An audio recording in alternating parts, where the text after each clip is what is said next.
close your eyes for a moment and imagine a world where 3 continents bow to a single throne, where the call to prayer echoes across deserts, mountains, and seas, where silk roads hum with whispers in a dozen languages and the scent of spices drifts through marble corridors lit by oil lamps. This was not a dream. This was the Ottoman Empire, a realm that stretched from the gates of Vienna to the sands of Yemen, from the shores of Algeria to the mountains of Persia. For over 6 centuries, it stood as a bridge between worlds, a guardian of traditions, and a force that reshaped the destiny of nations. Tonight, as the world grows quiet around you, let us walk together through the rise and fall of an empire that still whispers in the architecture of our cities, the borders of our maps, and the stories we tell about power, faith, and legacy. Let the weight of the day fall away. Let history become your lullaby, and let the story of the Ottomans carry you gently into the night. Before we begin this journey through time, a gentle word. If these stories bring you comfort as the night unfolds, if this voice becomes a familiar companion in your quiet hours, consider letting this channel stay close. A simple subscription is all it takes to keep these tales flowing, to let history cradle you each evening. No pressure, no rush, just an invitation to rest here, night after night, as the past unfolds in whispers. Now, settle in, let your breathing slow, and let the story begin. In the final years of the 13th century, the world was breaking apart. The great Mongol horde had swept across Asia like a storm of iron and fire, shattering kingdoms, scattering peoples, leaving behind a landscape of ash and uncertainty. The once mighty Seljuk Sultanate, which had ruled Anatolia with strength and grace, now lay fractured into a patchwork of small principalities, each led by a Turkish warlord trying to carve meaning from chaos. To the west, the Byzantine Empire, ancient, exhausted, clinging to the memory of Rome, still held the jewel of Constantinople. But its grip was weakening, its borders shrinking year by year. Between these 2 fading giants, in the rugged hills and fertile valleys of northwestern Anatolia, small tribes of Turkish warriors grazed their horses, sharpened their swords, and dreamed of survival. It was a hard world, a world where tomorrow was never promised, where power shifted like sand, and where only the clever and the brave could hope to leave a mark. But in one small corner of this fractured land, in a modest settlement called Skut, a young man named Osman was dreaming of something far greater than survival. Osman was not born into legend. His father, Ertugrul, was a minor chieftain, a man respected among his people, but hardly known beyond the reach of his own campfires. Ertugrul had led his tribe westward, fleeing the Mongol tide, and had been granted a small parcel of land by the crumbling Seljuk rulers, a frontier territory on the edge of Byzantine lands, a place where danger and opportunity walked hand in hand. It was here, in this borderland between 2 worlds, that Osman grew up. He learned to ride before he could write. He learned the weight of a sword, the rhythm of battle, the unspoken language of loyalty and honor that held clans together. But he also learned something else, something quieter and more dangerous. He learned to see the cracks in the world around him, to understand that the old powers were fading and that the future belonged to those bold enough to seize it. And one night, beneath a sky thick with stars, Osman closed his eyes and dreamed a dream that would echo through centuries. In his dream, Osman lay sleeping in the home of a respected sheikh, a holy man named Edebali. As he slept, he saw the moon descend from the heavens and sink gently into his chest. From his body, a great tree began to grow, its roots spreading deep into the earth, its trunk rising strong and unyielding, its branches reaching out across mountains and rivers, across deserts and seas. Beneath its shade, he saw the world. He saw the Danube and the Nile, the Euphrates and the Tigris. He saw the domes of great mosques, the walls of mighty fortresses, the fluttering banners of a realm that stretched from horizon to horizon. And when he woke, his heart pounding, his skin damp with the intensity of the vision, he told Sheikh Edebali what he had seen. The old man smiled, a slow, knowing smile, and said simply, "Osman, you have been given a great trust. The dream is a sign. Your descendants will rule the world, and so, with a dream and a blessing." The Ottoman Empire was born not in conquest, not in bloodshed, but in the quiet conviction of a young man who believed that destiny had whispered his name. But dreams alone do not build empires. Osman understood this. He was a pragmatist as much as a visionary, a man who knew that power had to be earned, step by careful step. When his father died around the year 1280, Osman inherited leadership of a small clan, perhaps a few hundred families, a modest force of warriors, and a territory that could be crossed on horseback in a single day. It was not much, but Osman had something more valuable than land or numbers. He had a gift for leadership, a rare ability to inspire loyalty, to make men believe in something larger than themselves. He treated his followers with respect, shared the spoils of raids fairly, and listened to the counsel of the wise. He understood that in a world of shifting allegiances, trust was the only currency that mattered. And slowly, other clans began to join him. Warriors seeking purpose, families seeking protection, merchants seeking stability. They came to Skut, and they swore their loyalty to the young bey who spoke of unity and destiny. Osman also understood the strategic reality of his position. His lands bordered Byzantine territory, and the Byzantines, though weakened, were still formidable. Their fortresses dotted the landscape, their soldiers patrolled the roads, and their influence reached into every corner of the region. To survive, Osman had to be bold. He began launching small raids into Byzantine landswift, calculated strikes that brought back livestock, supplies, and prestige. But these were not mere acts of plunder. Osman was testing the waters, probing for weakness, learning the rhythms of his enemies. And he was also sending a message that a new power was rising in the borderlands, a power that could not be ignored. The Byzantines tried to crush him, sending armies to drive him back into the hills. But Osman was elusive, patient, always one step ahead. He fought when the odds favored him, and he melted into the countryside when they did not. He was building not just an army, but a reputation, a name that would be spoken with a mixture of fear and admiration. And then, in the year 1299, Osman took the step that would change everything. He declared his independence. No longer would he bow to the Seljuk sultans, who were by now little more than figureheads, their authority shattered by Mongol dominance and internal strife. Osman proclaimed himself the leader of his own beylik, his own principality, answerable to no one but God and his own people. It was a bold move, a declaration that carried immense risk. But Osman had calculated carefully. The Seljuks were too weak to punish him, the Byzantines were too distracted, and the other Turkish beyliks, scattered across Anatolia, were too busy with their own struggles to interfere.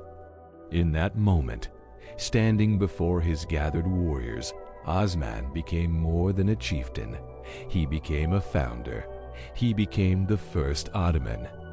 The name itself, Ottoman, was simply the Europeanized version of Osman's name. but it would come to mean so much more. It would mean empire. It would mean legacy. It would mean a dynasty that would rule longer than the Romans, longer than the Persians, longer than almost any empire the world had ever known. But in 1299, it was just a word, a fragile promise spoken into the wind. Osman could not have known what his descendants would achieve. He could not have imagined the glittering palaces, the vast armies, the centuries of power that would flow from his dream. All he knew was that he had taken the first step, and that the path ahead was dark and uncertain, lit only by faith and ambition. And so he moved forward, one careful step at a time, building his future from the ruins of the past. The early years of Osman's rule were not marked by grand battles or sweeping conquests. They were years of patience, of careful maneuvering, of building something that could last.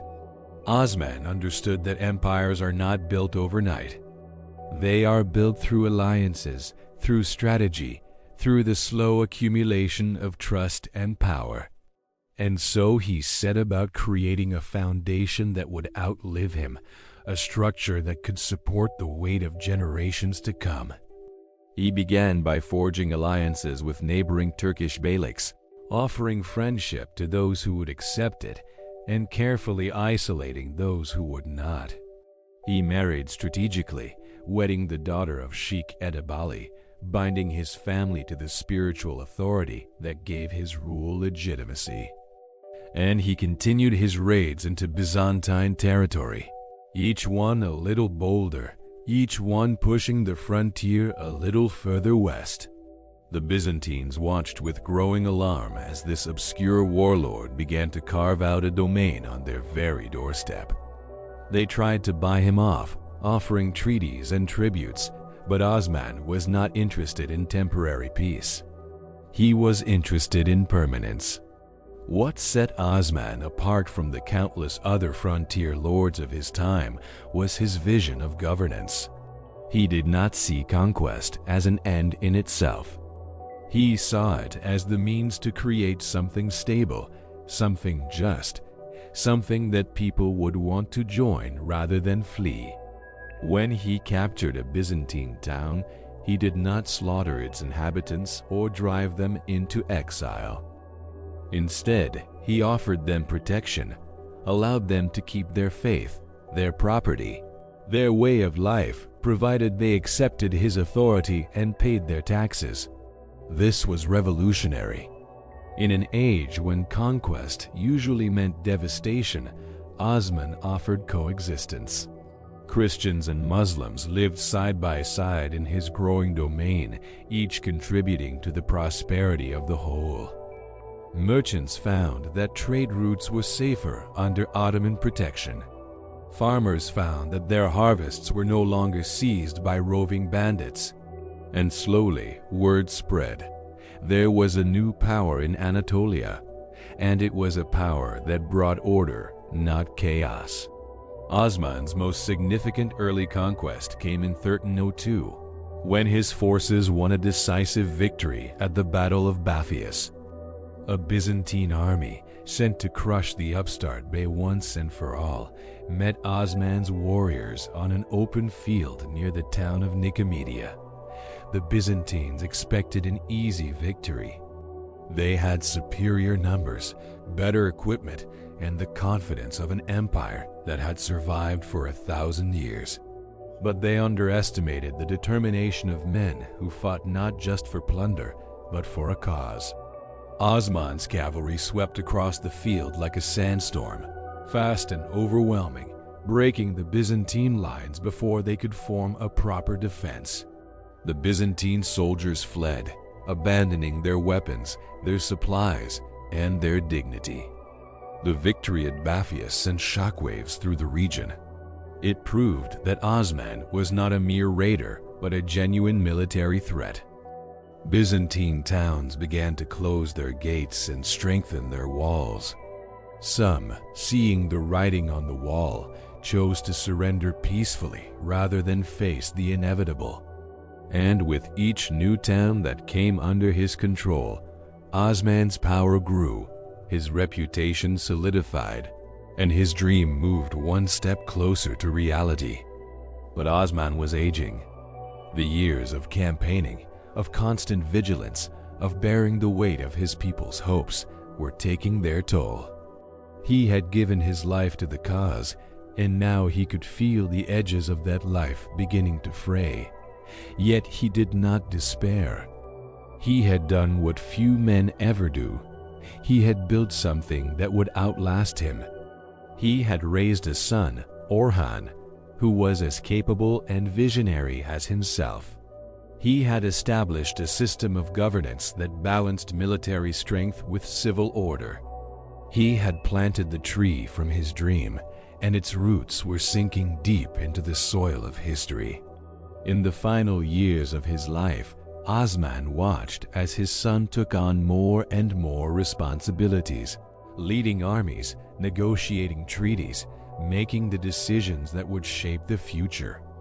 And Osman, the dreamer, the founder, allowed himself a rare moment of satisfaction. He had kept faith with his vision. He had honored the trust placed in him by that long-ago dream beneath the stars. Osman died sometime between 1323 and 1326. The exact date is lost to history, swallowed by the mists of time and the imperfect records of a young and still fragile state. Some say he died in his bed, surrounded by family, whispering final words of wisdom to his son. Others say he died in the saddle, as befits a warrior who never truly stopped fighting. But the manner of his death matters less than the legacy he left behind.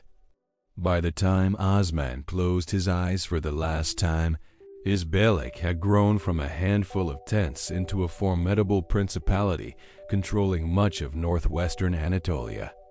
Byzantine power in the region was broken, and the surrounding Turkish beyliks looked to the Ottomans with a mixture of envy and respect. Osman had transformed a dream into a reality, a vision into a nation. And though he could not have known it, the empire he founded would go on to conquer Constantinople, to rule 3 continents, to become one of the most powerful forces the world had ever seen. But in those final moments, perhaps Osman did not think of empires or centuries or the grand sweep of history. Perhaps he simply thought of that night long ago when the moon sank into his chest and a tree grew from his heart. Perhaps he thought of his father, Ertugrul, who had brought the tribe to this land and given his son a chance to dream. Perhaps he thought of Sheikh Edebali, who had blessed his vision and given him the courage to believe in it. Or perhaps he thought of nothing at all and simply let go, trusting that what he had begun would continue, that the seed he had planted would grow, that the story he had started would be told and retold until the end of time.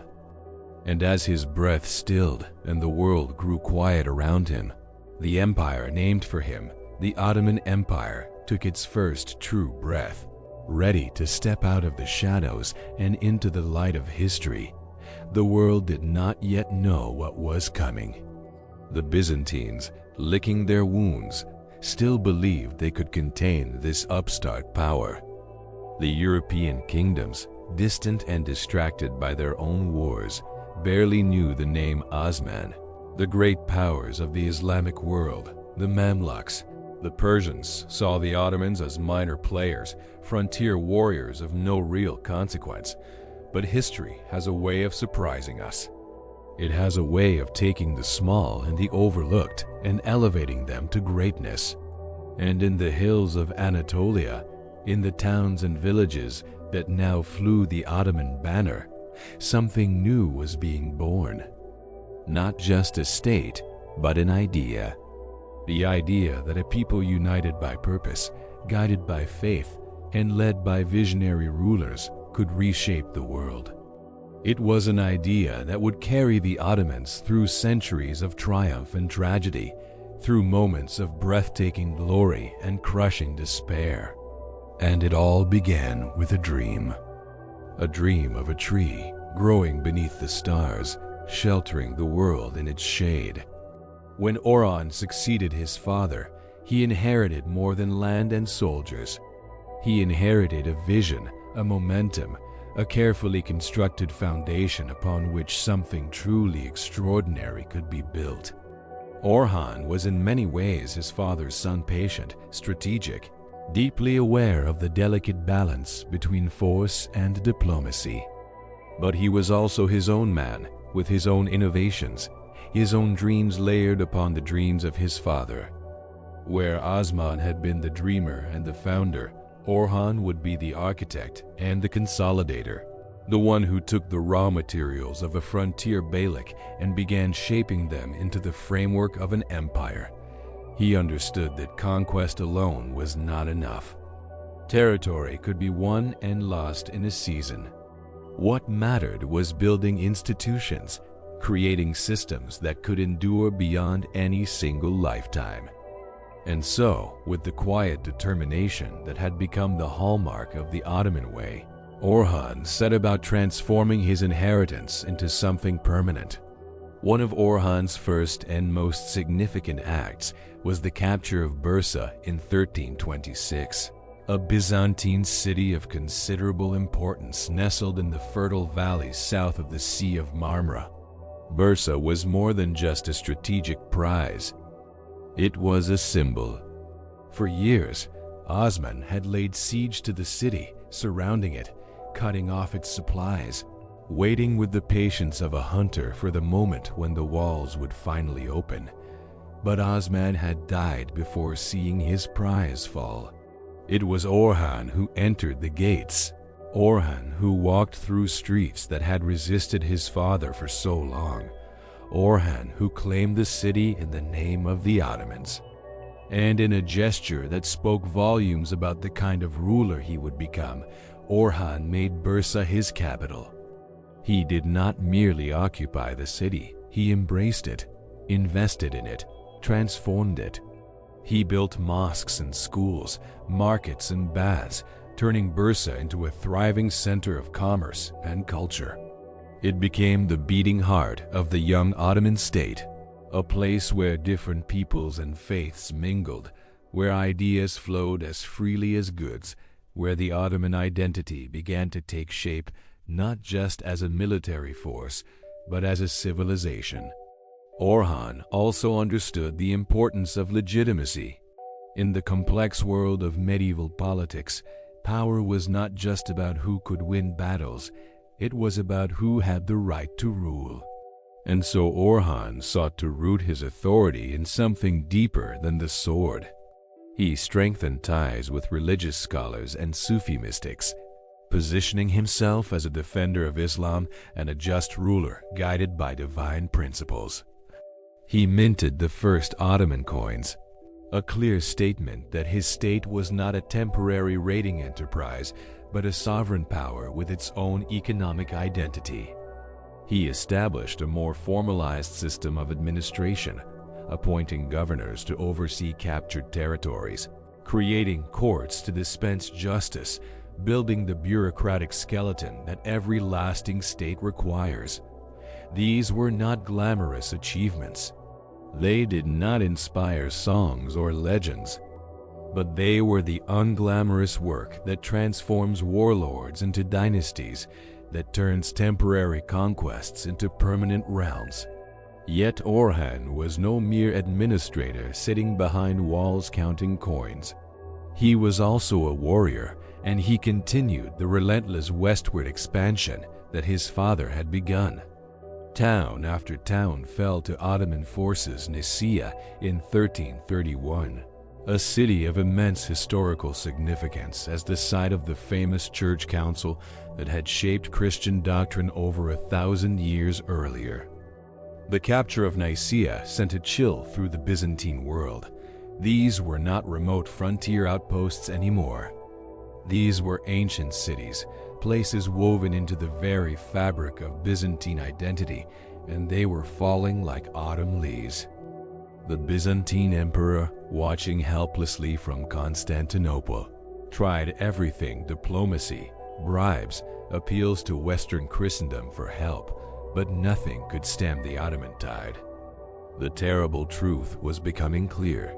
The Byzantines were no longer capable of defending their own lands. Their armies were shadows of what they had once been. Their treasury was empty. Their internal politics were consumed by civil war and court intrigue. They were a dying empire, and the Ottomans were the rising power that would inherit their legacy. In 1352, something remarkable happened that would change the trajectory of Ottoman history forever. Orhan's son, Suleiman Pasha, crossed the Dardanelles Strait and established the first permanent Ottoman foothold in Europe. It began almost by accident. An earthquake had damaged the walls of the fortress at Gallipoli, and Suleiman, ever the opportunist, seized the moment and occupied the site before the Byzantines could repair it. But accidents have a way of becoming turning points. Once the Ottomans held Gallipoli, they had a gateway into Europe, a launchpad from which they could expand into the Balkans. And expand they did. Ottoman soldiers, many of them Ghazi's warriors motivated by a combination of religious zeal and the promise of plunder poured across the strait. They raided deep into Thrace, the fertile region that lay between Constantinople and the Balkan mountains. They tested the defenses of Christian kingdoms, probing for weakness, learning the terrain, preparing for the conquests that would come. The Byzantines watched in horror as their European territories, the heartland of what remained of their empire, came under assault from an enemy they had once dismissed as insignificant. For Orhan, the crossing into Europe was both a triumph and a tragedy. It was a triumph because it fulfilled the expansion implicit in his father's dream, because it demonstrated that the Ottomans were now a power that transcended their Anatolian origins. But it was also tinged with personal sorrow. Suleiman Pasha, the brave son who had led the crossing, died in a hunting accident in 1357, robbing Orhan of his chosen heir and plunging the aging sultan into grief. Yet even in his sadness, Orhan understood that the work had to continue. The empire was larger than any individual, even his beloved son. And so leadership passed to his younger son, Murad, a capable and determined prince who would carry the Ottoman project forward with even greater ambition. Orhan had done his part. He had taken his father's dream and given it structure, given it momentum, given it a future that stretched beyond the hills of Anatolia and into the vast, unconquered lands of Europe. Orhan died in 1362, after a reign of nearly 4 decades, a lifetime spent in service to a vision that was no longer just his father's, but his own and his children's and his people's. He died knowing that what had begun as a single man's dream was now a living, breathing reality, a state with cities and armies, laws and traditions, a place on the map and a role in the unfolding drama of history. He had transformed a beylik into a sultanate, a collection of tribes into a nation. And as he slipped away, the Ottoman Empire stood poised on the edge of greatness, ready to step fully onto the world stage. The tree from Osman's dream had grown tall and strong, its branches spreading across 2 continents, its shade offering shelter to millions. And beneath that shade, the future was waiting, vast, uncertain, and full of promise. The dream had taken root. Now it was time to see how high it could grow. The foundations are laid. The dream has become stone and steel, faith and ambition. Osman saw the vision. Orhan built the structure. And now, as we move into the next chapter, the Ottomans will face their greatest test and their greatest triumph, the fall of a city that had stood unconquered for 1,000 years, but for now, rest. Let these stories settle into your thoughts like dust after a long journey. The night is deep, and there are still many tales to tell. There are moments in history when the world holds its breath. Moments when the old order trembles and the new order rises. When the impossible becomes inevitable. When a single event reshapes the destiny of civilizations. The fall of Constantinople was such a moment.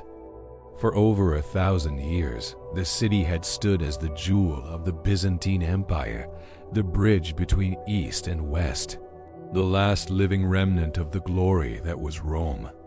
Its walls, massive and seemingly eternal, had turned back armies, withstood sieges, defied the ambitions of emperors and caliphs alike. It was said that Constantinople was the city protected by God, that its walls could never be breached, that it would stand until the end of time itself. But in the spring of 1453, a young Ottoman sultan named Mehmed II stood before those walls with an army at his back and a dream in his heart. He was 21 years old, brilliant, ruthless, and utterly convinced that destiny had called him to achieve what no one else had managed in a millennium. He would take Constantinople. He would transform it into the capital of a new empire. And in doing so, he would close one chapter of history and open another. The story begins not with armies or cannons, but with a young prince obsessed with a prophecy. Mehmed had heard the hadith, the saying attributed to the Prophet Muhammad since childhood. Verily, Constantinople will be conquered. Blessed is the commander who conquers it, and blessed is the army that accomplishes this. These words burned in Mehmed's mind like a holy fire. He was not merely interested in conquest for the sake of power or territory. He believed he was fulfilling a divine promise, that he was the chosen one who would bring this ancient prophecy to life. When he became sultan for the second time in 1451, his first brief reign as a boy had been tumultuous and short-lived. Mehmed was determined that nothing would stand between him and his destiny. He was a strange mix of contradictions, a warrior who loved poetry, a Muslim ruler who studied the classics of Greek philosophy, a young man who could be charming and generous one moment, cold and calculating the next. But beneath all these layers was an unshakable will, a certainty that Constantinople would be his, no matter the cost. The Byzantines knew the danger. Emperor Constantine XI, the last of the Byzantine emperors, watched the Ottoman preparations with a mixture of dread and defiant hope. Constantine was a tragic figure in many ways, a good man, a brave leader, trapped in an impossible situation. His empire was barely an empire anymore. It consisted of little more than the city of Constantinople itself and a few scattered outposts. The population had dwindled to perhaps 50,000 souls, a fraction of what it had been in the city's golden age. The treasury was empty. The great aristocratic families squabbled among themselves. The churches argued theology while enemy armies gathered at the gates. Constantine sent desperate pleas to the Christian kingdoms of Europe, begging for help, promising concessions, offering unity between the Catholic and Orthodox churches if only they would send soldiers and ships. Some aid came, a few hundred Italian soldiers, a handful of ships from Genoa and Venice, brave volunteers who understood that what happened in Constantinople would echo across Christendom. But it was not nearly enough. The great powers of Europe were too busy with their own wars, too divided by politics and religion, too slow to grasp the magnitude of what was at stake. Constantine and his defenders would face the Ottoman storm largely alone. Mehmed's preparations were meticulous, almost obsessive. He understood that Constantinople could not be taken by conventional means. The city's defenses were legendary, a massive triple wall system on the land side, with towers and moats and gates designed to withstand any assault. On the seaside, the Golden Horn Harbor was protected by a great chain stretched across its entrance, preventing enemy ships from entering.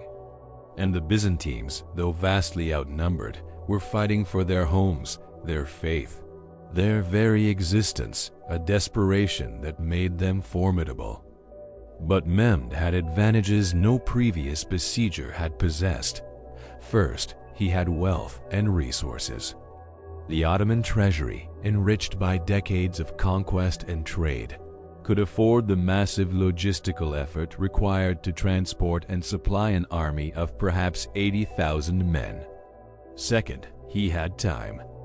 Unlike raiders or rivals distracted by other threats, Mehmed could afford to be patient, to tighten the noose gradually, to wait for the perfect moment.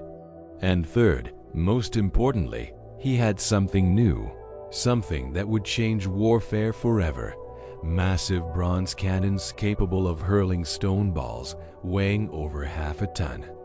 The story of these cannons is worth telling, for it speaks to the strange intersections of fate and ambition that shape history.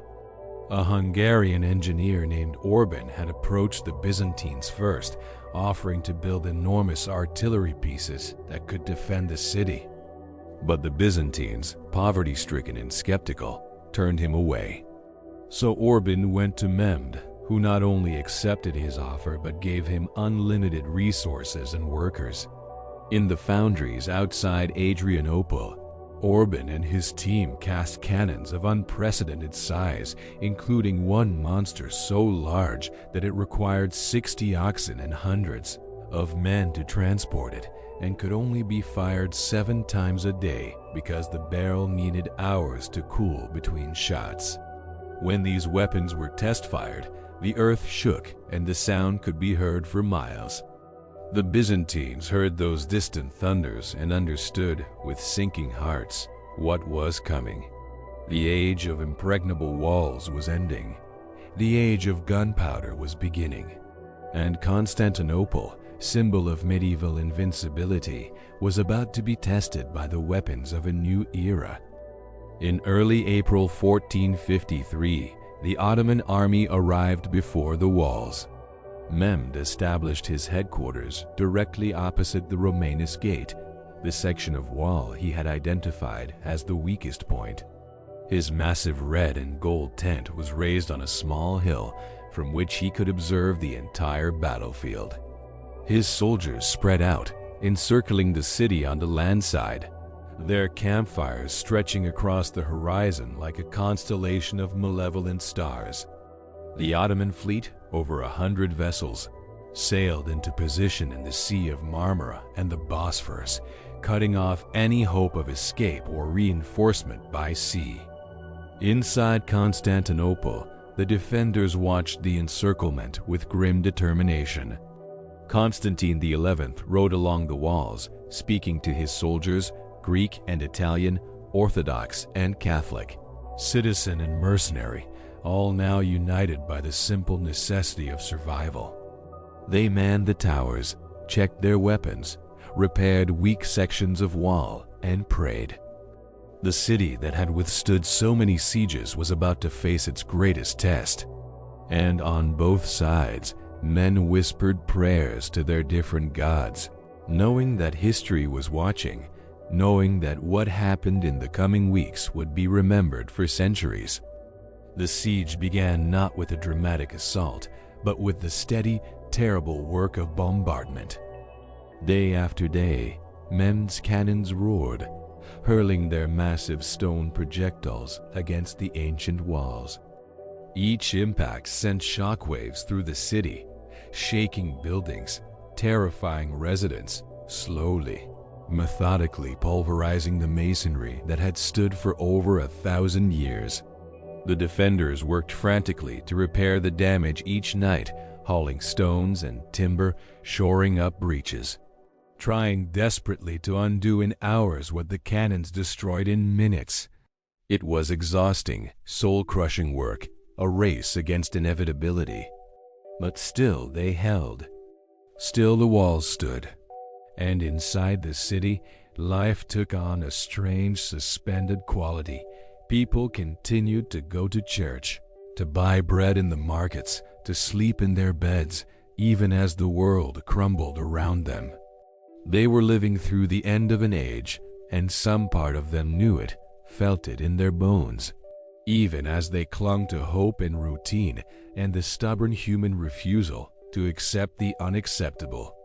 As April deepened into May, the siege became a test of endurance, a grinding contest between Ottoman determination and Byzantine resilience.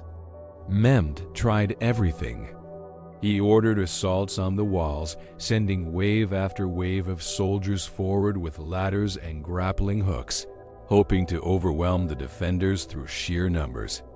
But the Byzantines fought with desperate courage, pouring boiling oil and Greek fire down on the attackers, shooting arrows with deadly accuracy, pushing away the scaling ladders, throwing back every attempt to breach their defenses. The Ottoman casualties mounted, and murmurs of doubt began to spread through the ranks. Perhaps the old legends were true. Perhaps Constantinople truly was protected by divine power. Perhaps these walls could never fall. Even Mehmed, for all his confidence, felt the weight of uncertainty. His advisors whispered that the siege was taking too long, that reinforcements might arrive from Europe, that it might be wiser to withdraw and preserve the army for battles that could actually be won. But Mehmed silenced the doubts with an iron will. He had staked everything on this conquest. Retreat was not an option. He would take Constantinople or die trying. Then Mehmed did something audacious, something that seemed impossible. The Golden Horn, the harbor that gave Constantinople access to the sea, was blocked by that great chain and defended by Genoese ships that prevented the Ottoman fleet from entering.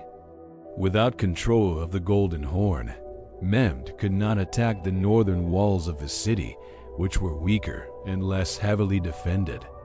The conventional solution would be to somehow break the chain or defeat the defending ships, a bloody, uncertain prospect. But Mehmed chose a different path, one that seemed to defy logic itself. He ordered his engineers to build a road of greased logs over the hills behind the city, and then he did the unthinkable. He transported 70 ships overland, pulling them up from the Bosphorus, hauling them over the ridge, and lowering them into the Golden Horn behind the defensive chain. The Byzantines woke one morning to see Ottoman ships floating in waters that should have been secure, and the shock was profound, almost spiritual. It was as if the laws of nature themselves had bent to Mehmed's will. Suddenly, the entire northern wall was vulnerable. Suddenly, the defenders had to spread their already thin forces even thinner, protecting approaches they had thought were safe. Inside the city, morale began to crack. Food was running low. Exhaustion weighed on every defender. The constant bombardment shredded nerves and broke spirits. Strange omens appeared, or seemed to appear lights in the sky, a partial eclipse of the moon, an icon that slipped from its bearer's hands during a procession and crashed to the ground. In times of crisis, people search for meaning in every shadow, and these signs were read as portents of doom. Arguments broke out between the Greek Orthodox clergy and the Italian Catholics who had come to help, old religious feuds resurfacing even as the enemy gathered at the gates. Yet through it all, Emperor Constantine remained a pillar of calm resolve. He walked the walls daily, sharing the danger with his soldiers, refusing the comforts of the palace, eating the same meager rations as the common defenders. He knew, perhaps better than anyone, that the end was coming. But he also knew that how they faced that end would matter, that courage in the face of inevitable defeat could be its own kind of victory. a legacy that would outlive stone and steel. Mehmed, sensing that the moment was approaching, planned his final assault with meticulous care. He declared that there would be one massive, all-out attack, throwing everything he had against the weakened walls. He promised his soldiers 3 days of plunder if they succeed, a powerful incentive that made eyes gleam and hearts pound with anticipation.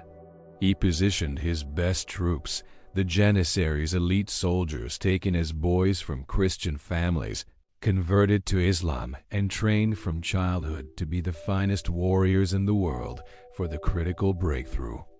And he timed the attack for the early hours of May 29th, when darkness would mask the approach and exhaustion would be at its peak among the defenders. On the night of May 28th, both sides prepared in their own ways. The Ottomans sharpened weapons, checked armor, whispered prayers to Allah for victory and martyrdom. The Byzantines gathered in the great cathedral of Hagia Sophia for one final service, Orthodox and Catholic together, their theological differences set aside in the shadow of annihilation. Emperor Constantine stood among them, taking communion, asking forgiveness, and then delivering words that would echo through the centuries.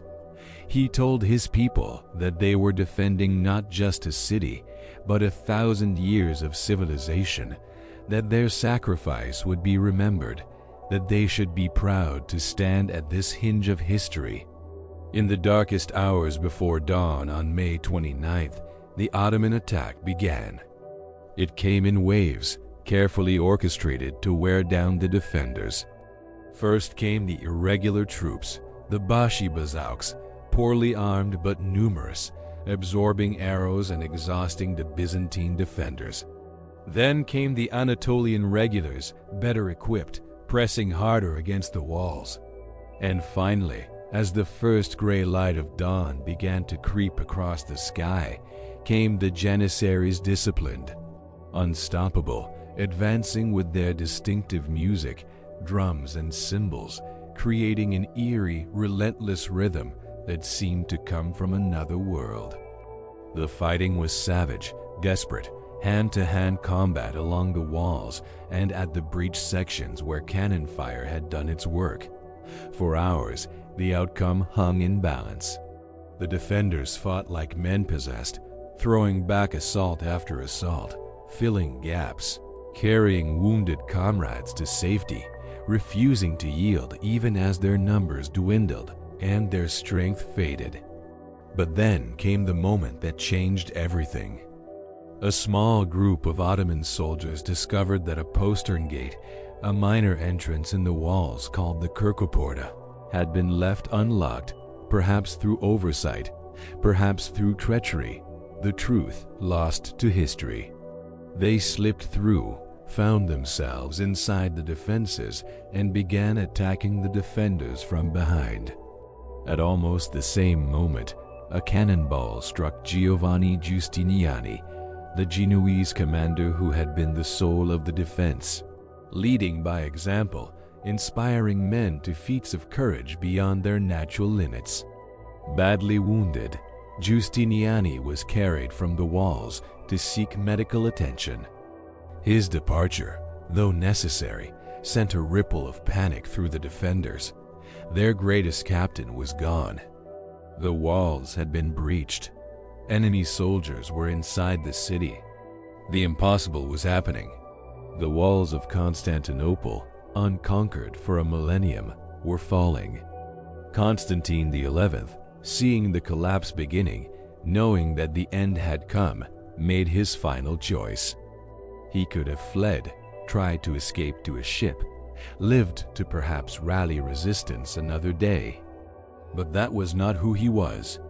According to legend, and here history blurs into myth, eyewitness accounts tangled with later embellishments, Constantine tore off his imperial regalia so that his body would not be identified and desecrated, drew his sword, and plunged into the fighting at the walls.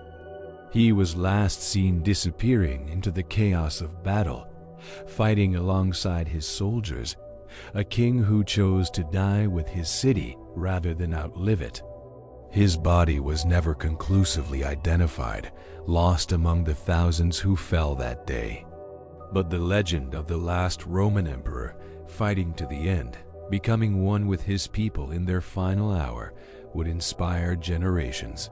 He had become more than a man. He had become a symbol of courage, of duty, of the bitter nobility of doomed resistance. By mid-morning, it was over. Ottoman soldiers poured through the breached walls, through the opened gates, flooding into Constantinople like a tide that could not be turned back. The city that had stood for 1123 years as the capital of the Byzantine Empire, the city that had preserved Greek and Roman learning through the Dark Ages, the city that had been the beating heart of Eastern Christianity, fell in a single morning. The pillaging began immediately. 3 days had been promised, and the soldiers claimed their reward. They ransacked homes, seized treasures, killed those who resisted, and enslaved those who surrendered.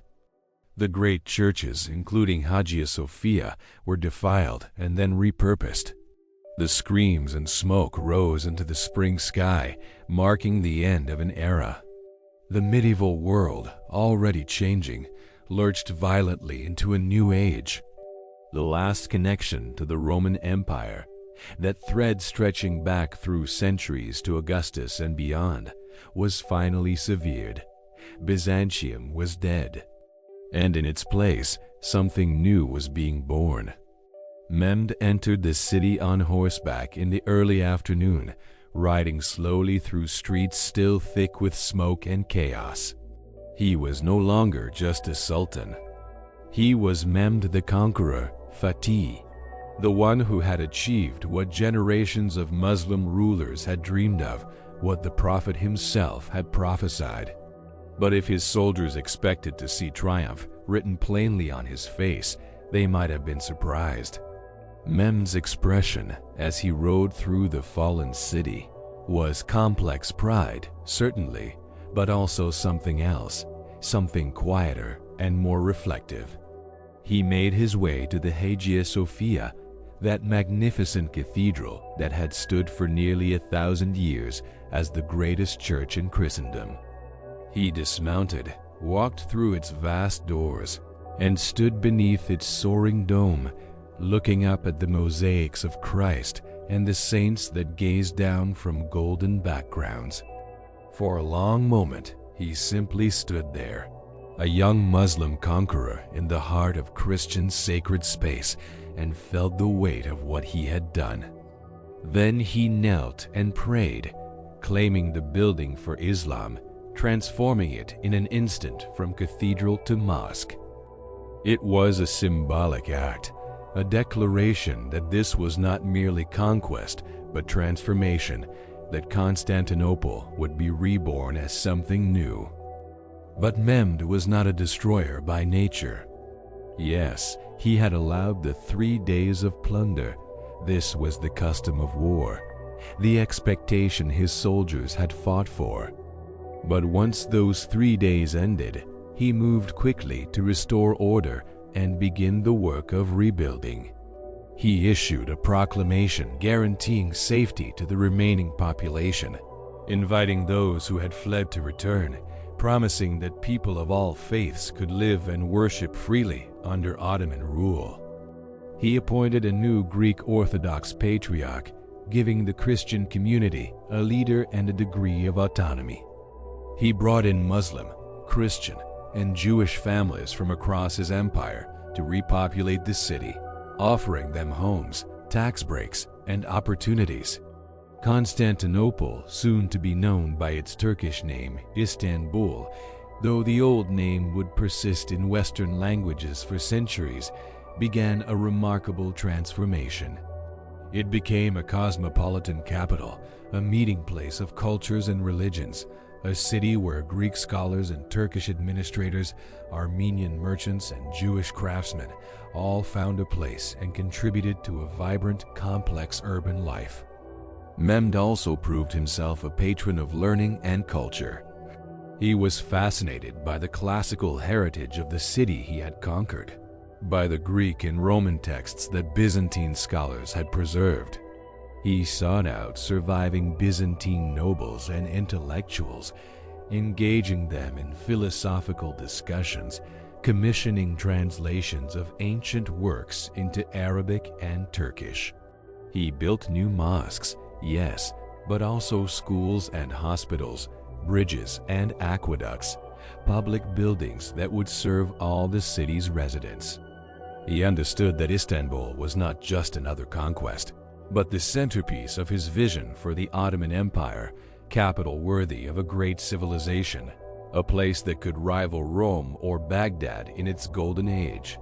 In the decades following the conquest, Istanbul would grow and flourish, becoming one of the largest and most magnificent cities in the world, a place where East met West, where the call to prayer echoed alongside church bells, where Silk Road caravans ended their journeys in bustling bazaars filled with goods from 3 continents.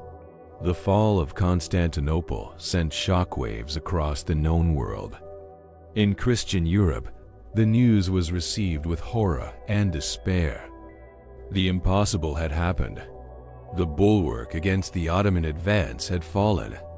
Now nothing stood between the Sultan's armies and the heart of Europe. Popes called for crusades, princes mobilized their armies, and a new fear, the fear of the Turk, began to haunt European nightmares. But the crusades never materialized, not in any effective form. Europe remained divided, distracted, unable to mount a unified response.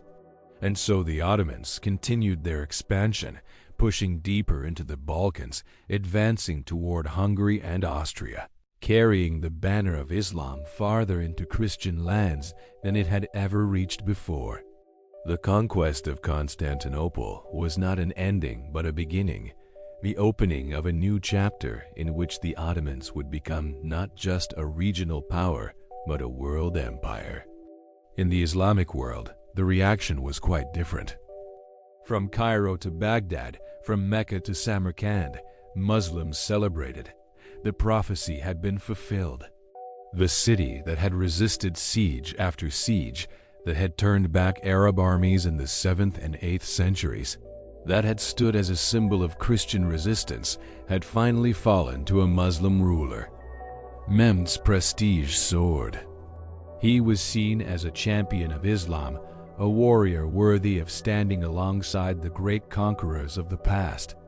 Poets composed verses in his honor. Scholars dedicated works to him. And his success drew talented men from across the Islamic world to his court soldiers seeking glory, administrators seeking positions, artists and architects seeking patronage.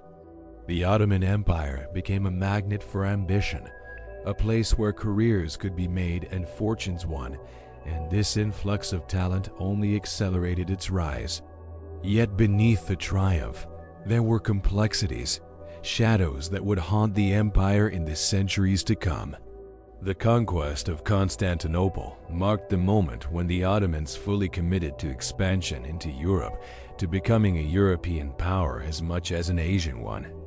This would bring immense wealth and territory, but it would also entangle the empire in the endless conflicts of European politics, drain resources in long wars against formidable opponents, and eventually stretch Ottoman power to its breaking point.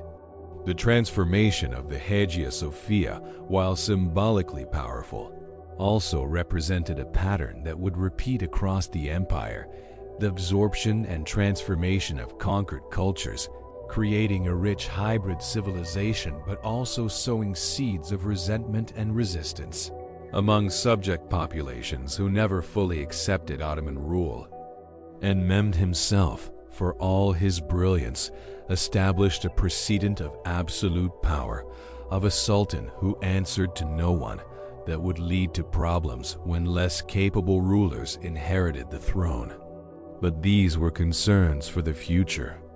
In 1453, in the immediate aftermath of the conquest, there was only the stunning reality of what had been achieved. A city that had stood for over a millennium had fallen. An empire that traced its lineage back to Rome had ended. And a new empire, young and hungry and full of ambition, had claimed its place at the center of the world.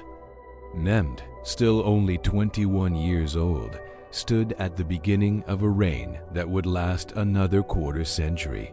A reign filled with more conquests, more building, more expansion of Ottoman power.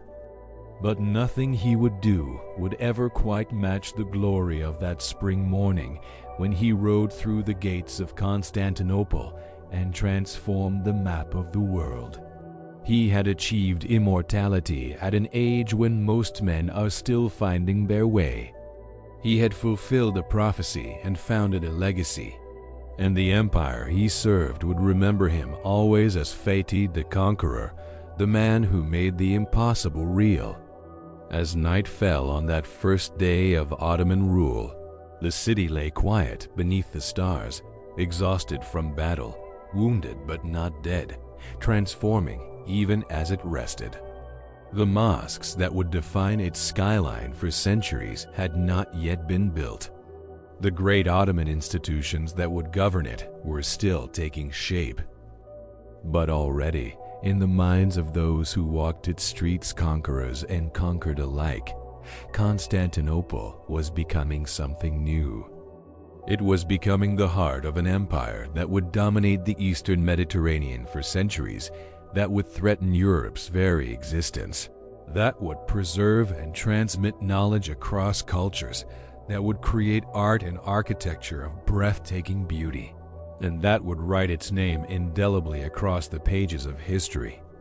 The dream that Osman had dreamed beneath the stars in Anatolia, the vision of a tree whose branches would shelter the world, had grown beyond anything he could have imagined, and its greatest era was still to come.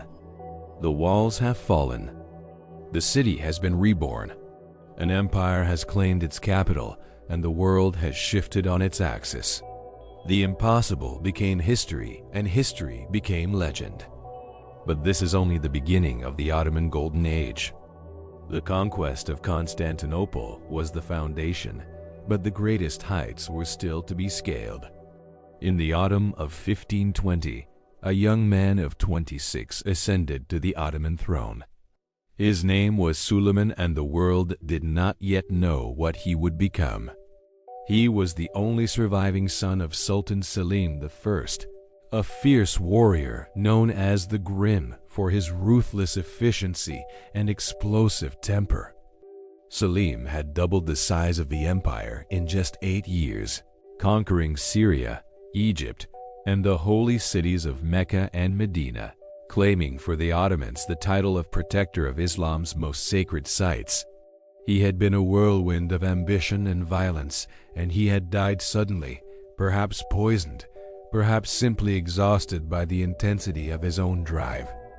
Now his son stood in his shadow, inheriting an empire at the peak of its power, but also an empire that had been pushed hard, stretched thin, still finding its balance after such rapid expansion.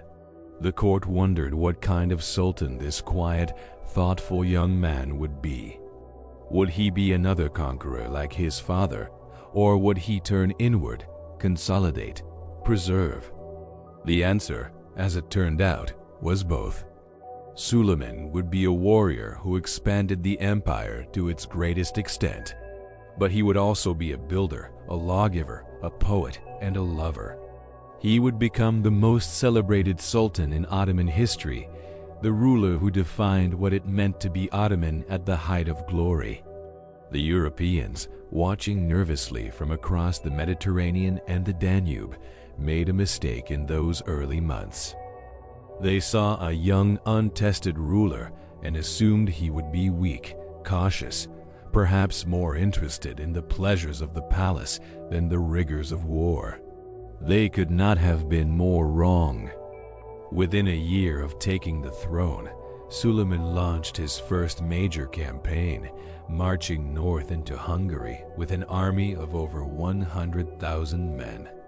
His target was Belgrade, the great fortress that guarded the gateway into Central Europe, the city that had turned back Ottoman armies before, most famously in 1456, when the legendary Hungarian general John Hunyadi had broken Mehmed the Conqueror's siege. But Suleiman was methodical, patient, equipped with the latest artillery and an overwhelming force. He surrounded Belgrade, bombarded it day and night, and within weeks, the fortress fell. It was a statement, a message to Europe and to his own people. The new sultan was not to be underestimated. He was his father's son, but he was also his own man, and he intended to write his name across the world in letters of conquest and glory. But it was the campaign of 1526 that truly announced Suleiman's arrival as one of history's great military leaders. Once again, he marched into Hungary, this time with an even larger force, moving with the inexorable patience of a great predator. The Hungarian king, Louis II, young and proud and perhaps foolish, chose to meet the Ottomans in open battle rather than retreat behind fortifications. The two armies met at Mohacs on a rain-soaked plain near the Danube on August 29th. What followed was not so much a battle as a massacre. The Ottoman artillery tore through the Hungarian cavalry. The Janissaries, disciplined and deadly, cut down the Hungarian infantry with precision. Within hours, the Hungarian army had been destroyed. King Louis, fleeing the field, drowned in a river, his heavy armor dragging him down into the mud and water. The Kingdom of Hungary, which had stood for centuries as a bulwark of Christian Europe, effectively ceased to exist as an independent power. Suleiman rode through the carnage afterward, surveying the thousands of dead, and reportedly wept, not from regret, but from the overwhelming emotion of witnessing such absolute victory. He had shattered a kingdom with a single blow. The road to Vienna lay open before him. Yet Suleiman did not immediately march on Vienna. He was a strategist who understood that consolidation mattered as much as conquest. He spent the next few years securing his hold on Hungary, installing puppet rulers, fortifying positions, building the infrastructure needed to support future campaigns. And he also turned his attention to the Mediterranean, where the Ottoman navy was locked in a deadly struggle with the fleets of Spain and Venice for control of the sea. Suleiman appointed Hayreddin Barbarossa, a legendary corsair and naval commander, as admiral of the Ottoman fleet. Barbarossa transformed the Ottoman navy into a force that could challenge European maritime supremacy, raiding coastal cities, capturing ships, projecting Ottoman power across the entire Mediterranean basin. Under Suleiman, the empire was not just expanding, it was becoming a true world power, dominant on land and increasingly formidable at sea, a force that could strike from multiple directions and keep its enemies off balance. In 1529, Suleiman finally turned his attention to Vienna, the capital of the Habsburg Empire and the seat of Charles V, who styled himself Holy Roman Emperor and ruler of much of Europe. If Vienna fell, the road into Germany and Italy would lie open. The very heart of Christian Europe would be vulnerable.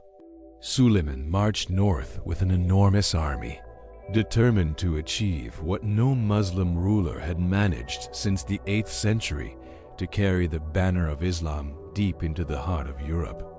He reached Vienna in late September and laid siege to the city. But this time, fortune did not favor him. The approach of winter made conditions miserable. His supply lines, stretched across hundreds of miles, struggled to keep the army fed and equipped.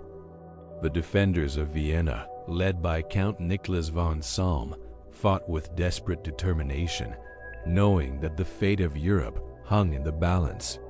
And crucially, The heavy siege artillery that had been so effective at Belgrade and in other campaigns had been left behind.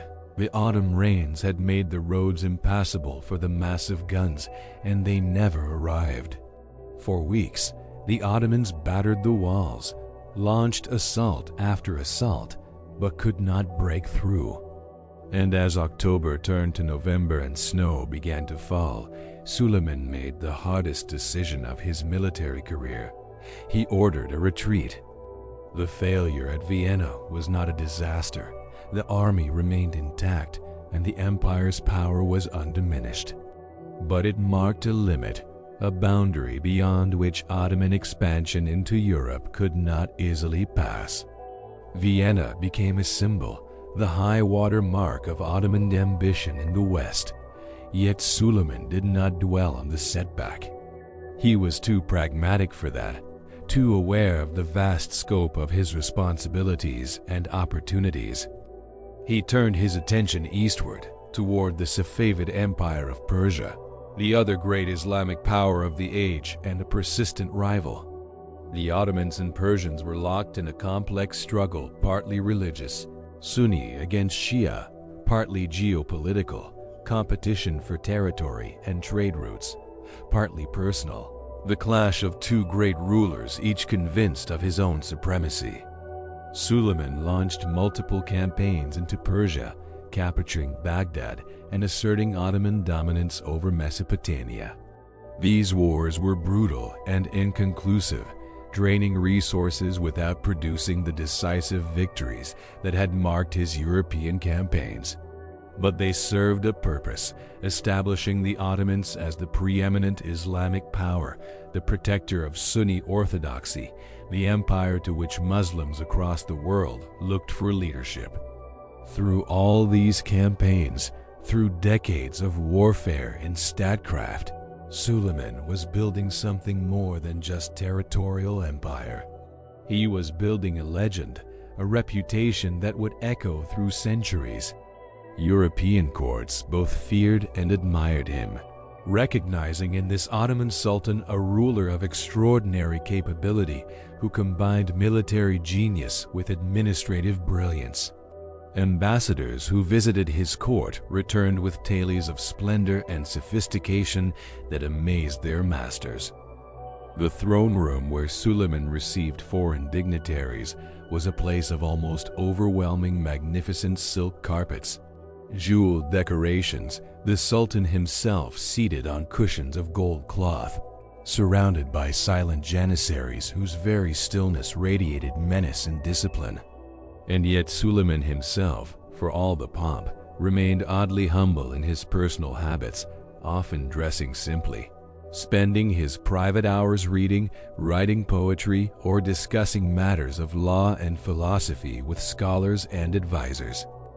He was a man of contradictions, a warrior who loved peace, a conqueror who built gardens, a sultan of unlimited power who subjected himself to the discipline of Islamic law. But perhaps the most remarkable aspect of Suleiman's reign, the dimension that truly set him apart from other conquerors, was his work as a lawgiver. The Ottomans called him Kanuni, the lawgiver, and this title was earned through painstaking effort to reform and systematize the legal structure of the empire. Suleiman understood that empires built on conquest alone do not endure. They require justice, order, predictability, a framework within which diverse peoples can live together, trade, raise families, worship their gods, and feel that they are part of something larger than tribal or ethnic identity. So Suleiman gathered legal scholars and set about codifying Ottoman law, harmonizing Islamic Sharia with customary practices, creating a comprehensive legal system that would govern everything from taxation to criminal justice, from land ownership to military organization. His legal reforms touched every corner of the empire, from the grand mosques of Istanbul to remote villages in Anatolia and the Balkans. And crucially, these laws applied to everyone, Muslim and Christian, Turk and Arab, rich and poor. There were distinctions, yes, and inequalities that we would find unjust today. But there was also a fundamental principle that law, not arbitrary power, should govern the empire. This was revolutionary for its time, and it gave the Ottoman state a stability and legitimacy that mere military might could never achieve. Suleiman also transformed Istanbul into one of the great cultural capitals of the world. He was a generous patron of the arts, and his reign saw an extraordinary flowering of Ottoman culture. Architecture reached new heights under the genius of Mehmed, the chief imperial architect who designed some of the most beautiful mosques ever built, structures that seemed to defy gravity, where light poured through hundreds of windows to illuminate vast interior spaces where geometry and spirituality merged into something transcendent. The Suleimani Mosque, Sinan's masterpiece built in honor of the Sultan, still stands today as a testament to the aesthetic and engineering achievements of the age. But it was not just grand buildings. Ottoman miniature painting, calligraphy, poetry, and music all flourished under Suleiman's patronage. The Sultan himself was an accomplished poet, writing verses in Persian under the pen name Muhibi the Lover. His poems were not mere royal dabbling. They were genuine works of art, expressing themes of love, mortality, the burdens of power, and the beauty of the natural world. In Suleiman's court, a warrior could also be a poet, and strength was not diminished by sensitivity. This fusion of martial prowess and cultural refinement became the Ottoman ideal, the model of what a complete man should be. Yet even in the midst of all this glory, even surrounded by the splendor of his achievements, Suleiman carried a deep personal loneliness. The burden of absolute power is that it isolates. A sultan could have hundreds of servants, dozens of advisors, a harem filled with concubines, and still be profoundly alone, because every relationship was colored by the vast gulf of power between ruler and subject. But then Suleiman met a woman who would change everything, a woman who would become not just his favorite, but his partner, his confidant, his equal in ways that shocked and scandalized the court. Her name was Hurrem, though history would know her better by her European name, Roxolana. She had been born in what is now Ukraine, captured by raiders, sold into slavery, and brought to the imperial harem as a gift to the Sultan. She was beautiful, yes, but beauty alone was common in the harem.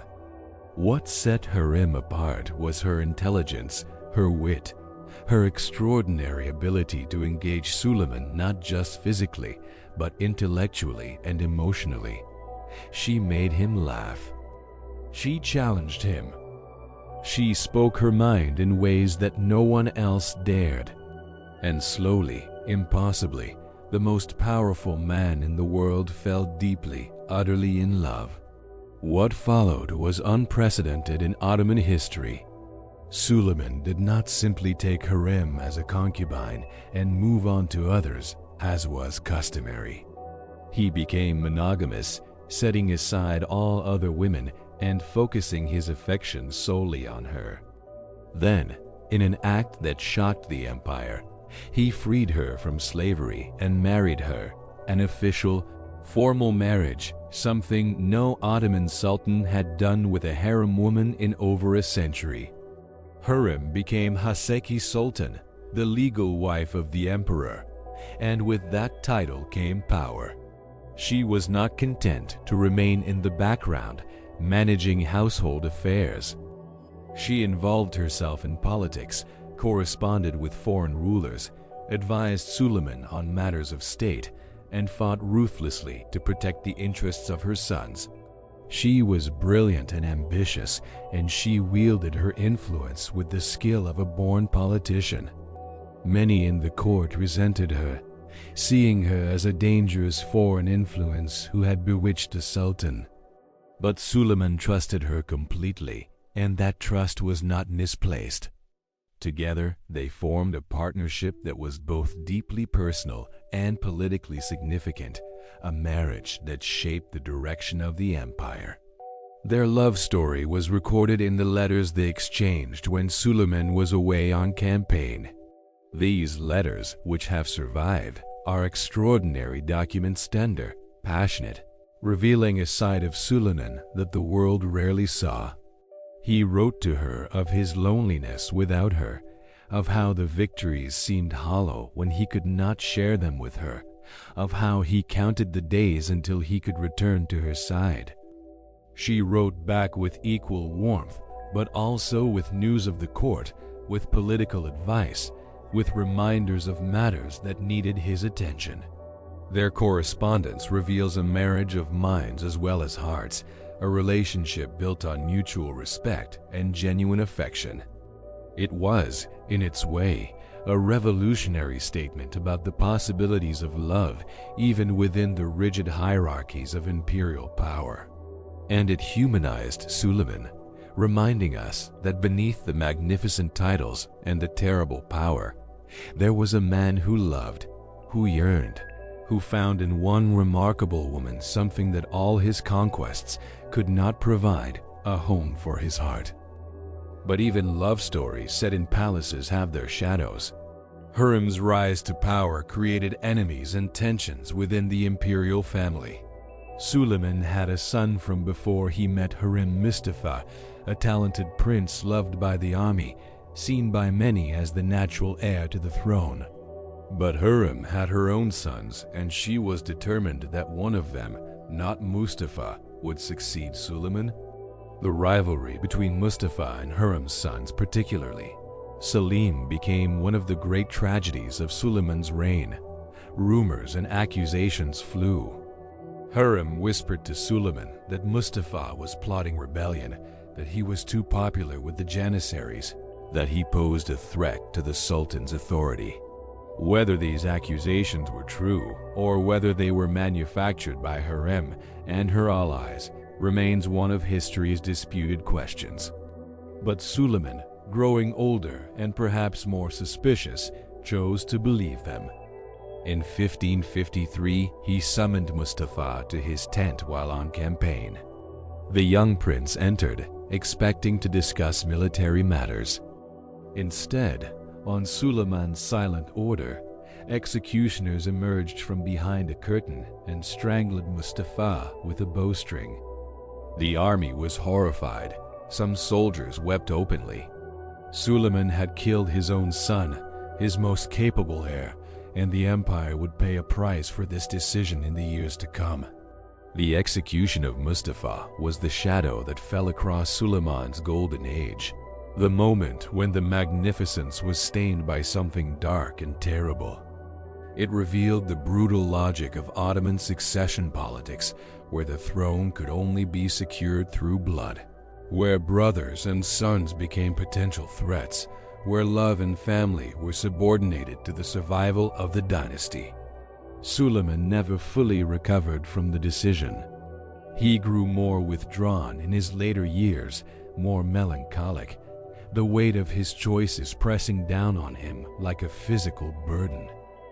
Hurrem died in 1558, and Suleiman mourned her deeply, building a magnificent mausoleum for her beside the Suleimani Mosque, ensuring that even in death they would rest near each other. Without her, the palace must have felt emptier, the victories less sweet, the years ahead stretching out like a long, lonely road toward an inevitable end. In his final years, Suleiman became a figure of almost mythic stature, a living legend. The Sultan who had reigned for over 4 decades, who had led 13 major campaigns, who had expanded the empire to its greatest territorial extent, who had given his people law and prosperity and cultural splendor. But legends are burdens as much as they are honors, and Suleiman carried his with increasing weariness. His health declined. Gout made walking painful. His eyesight weakened. The endless responsibilities of empire, the weight of decisions that affected millions of lives, The loneliness of absolute power, all of it accumulated like sediment, layer upon layer, until the man beneath could barely be seen. Yet he continued to work, continued to govern, continued to lead, because duty demanded it and because he knew no other way to live. The empire was his life's work, his monument, and he would serve it until his final breath. In 1566, at the age of 71, Suleiman embarked on what would be his last campaign. The target was the fortress of Szegedver in Hungary, a strategic position held by a Croatian nobleman named Miklo Zrinyi. It was not the most important fortress, not a capital or a gateway to great conquests, but it had become a symbol of Christian resistance, and Suleiman's pride demanded its capture. His advisors must have wondered at the necessity of this campaign, must have looked at their aging sultan and questioned the wisdom of yet another season of war. But Suleiman was determined, driven perhaps by a desire to prove that he was still the warrior he had always been, or perhaps simply by the knowledge that a life spent in conquest could only end in conquest, that this was who he was and who he would be until the very end. So the great Ottoman army assembled once more, tens of thousands of soldiers, artillery trains, supply wagons, all the machinery of imperial warfare, and marched north under the command of a sultan who could barely mount his horse without assistance. The siege of Szegedver began in early August. Zrinyi and his garrison, numbering perhaps 3,000 men, knew they could not hold out indefinitely against the Ottoman multitude. But they were determined to sell their lives dearly, to make the Ottomans pay for every foot of ground, to resist until no resistance was possible. They fought with the desperate courage of men who knew they were doomed, making sorties against Ottoman positions, repairing breaches in the walls, enduring constant bombardment with grim determination. And slowly, painfully, the fortress began to crumble under the relentless Ottoman assault. But so too did Suleiman. As the summer weeks passed, as August turned to September, the Sultan's health rapidly deteriorated. He spent his days in his tent, too weak to ride out and observe the siege, dictating orders, trying to maintain the appearance of command even as his body failed him. His doctors did what they could, but they were treating a man who had simply lived too long, fought too hard, carried too much for too many years. On the night of September 5th, 1566, Suleiman the Magnificent died quietly in his tent, surrounded by his closest advisors. Outside, the siege continued, cannons firing, soldiers dying, the grinding machinery of war indifferent to the passing of even the greatest of men. But inside that tent, history had shifted. The longest and most glorious reign in Ottoman history had come to an end. Yet even in death, Suleiman served the empire one final time. His Grand Vizier, Sokalu Mehmed Pasha, understood that the news of the Sultan's death could not be allowed to spread, not while the army was still on campaign, not before victory had been secured. If the soldiers learned that their Sultan was dead, morale could collapse, the siege might be abandoned, enemies might be emboldened. So Sokalu made a terrible, necessary decision. He concealed Suleiman's death. The Sultan's body was embalmed, his internal organs removed and buried secretly. Each day, the tent flaps would open and announcements would be made as if Suleiman still lived, still commanded. For 48 days, this macabre theater continued, a dead sultan ruling through the voice of his vizier, until finally Szegedver fell and the Ottoman army could safely learn the truth. When Szegedver finally surrendered on September 8th, Zrinyi and his surviving men made one final charge from the burning fortress, choosing death in battle over capture.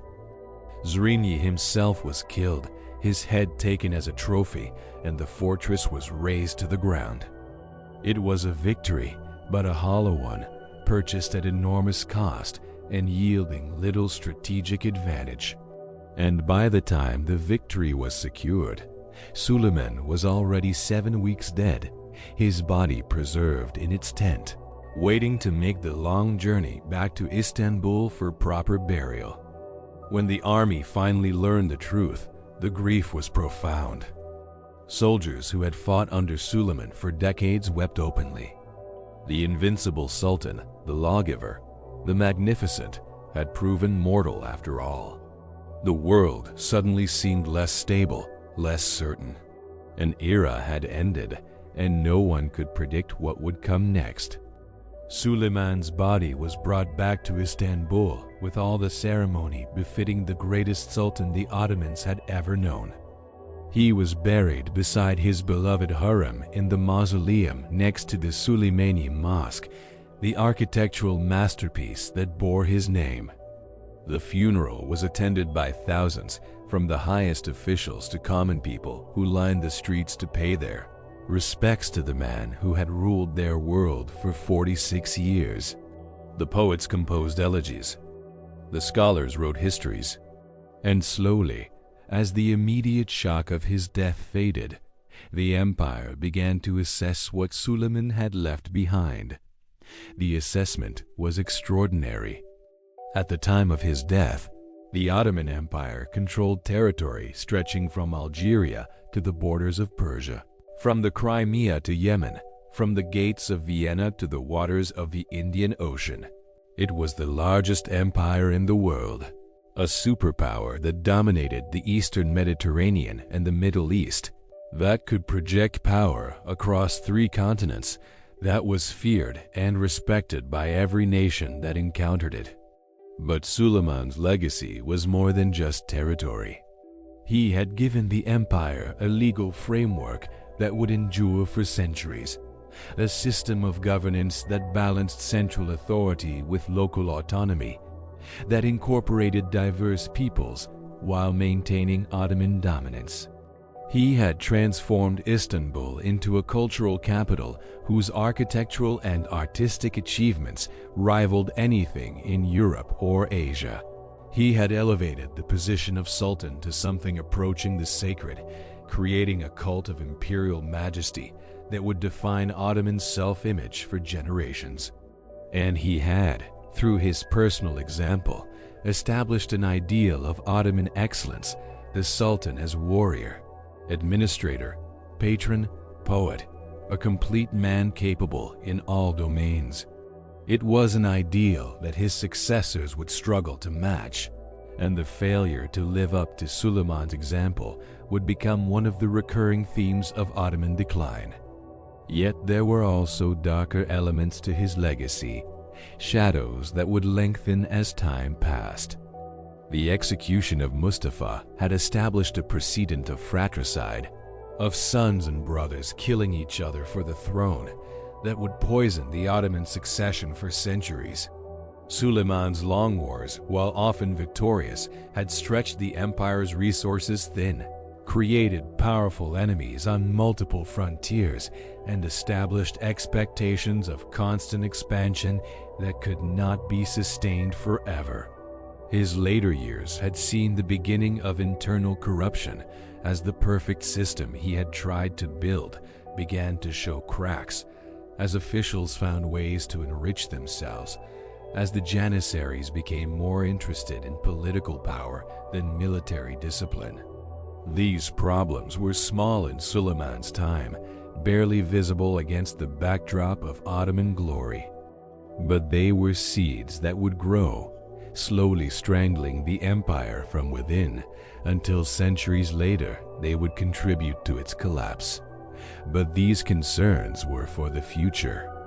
In 1566, in the immediate aftermath of Suleiman's death, the Ottoman Empire stood at its zenith, powerful and magnificent, a civilization at the peak of its achievement. The world that Suleiman left behind was shaped by his will, marked by his vision, carrying forward the momentum of his extraordinary reign.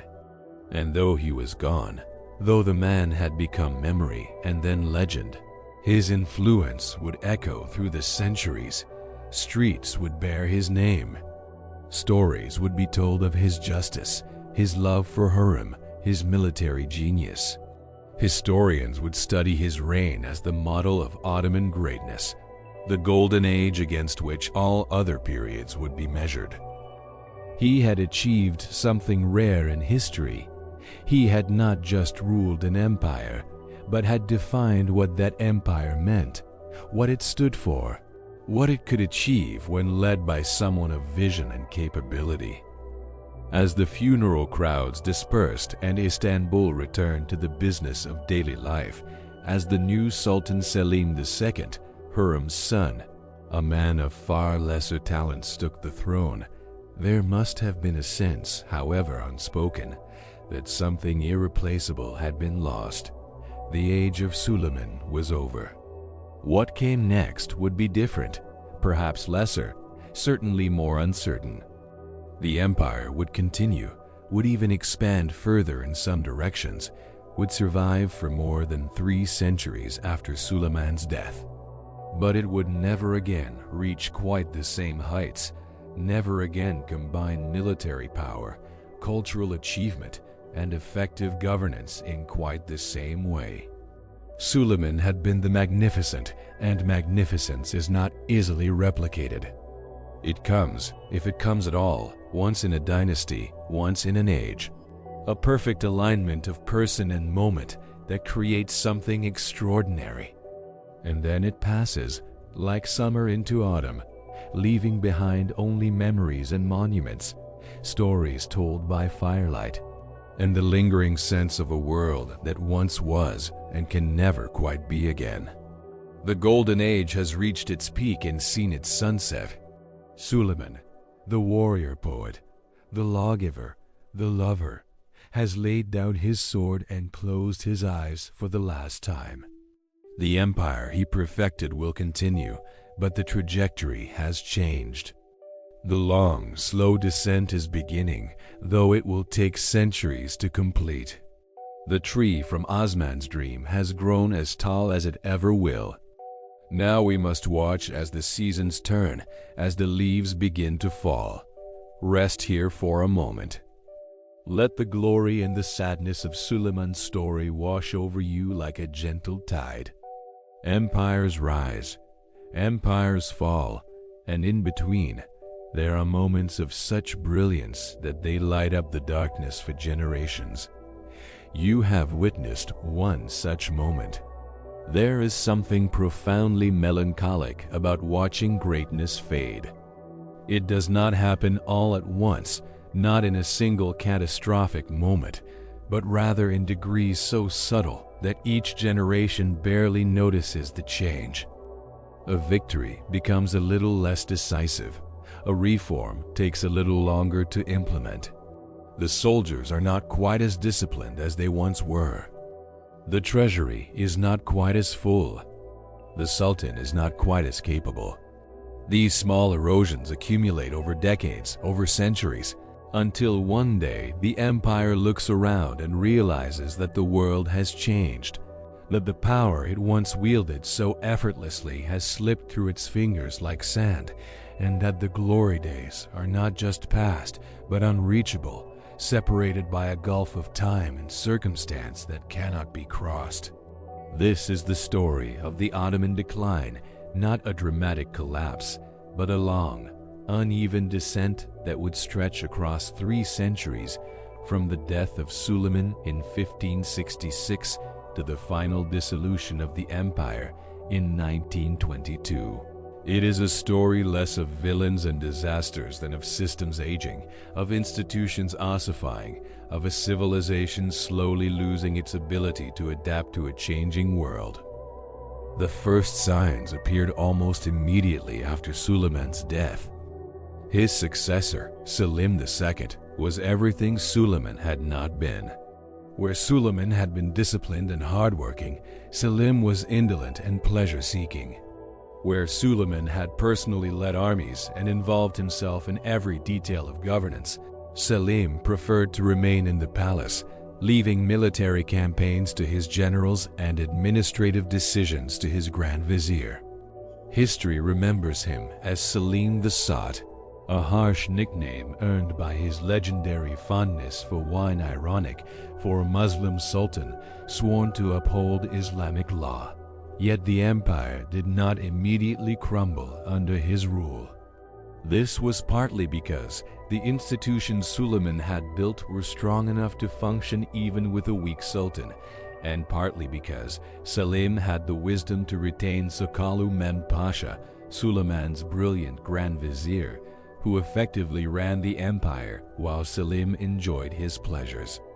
It was a pattern that would repeat throughout the decline. Weak sultans propped up by capable administrators, the empire surviving not through great leadership but through institutional momentum and the talents of individual viziers and generals who held things together despite, rather than because of, the man on the throne. Yet even capable administrators could not prevent certain structural problems from emerging.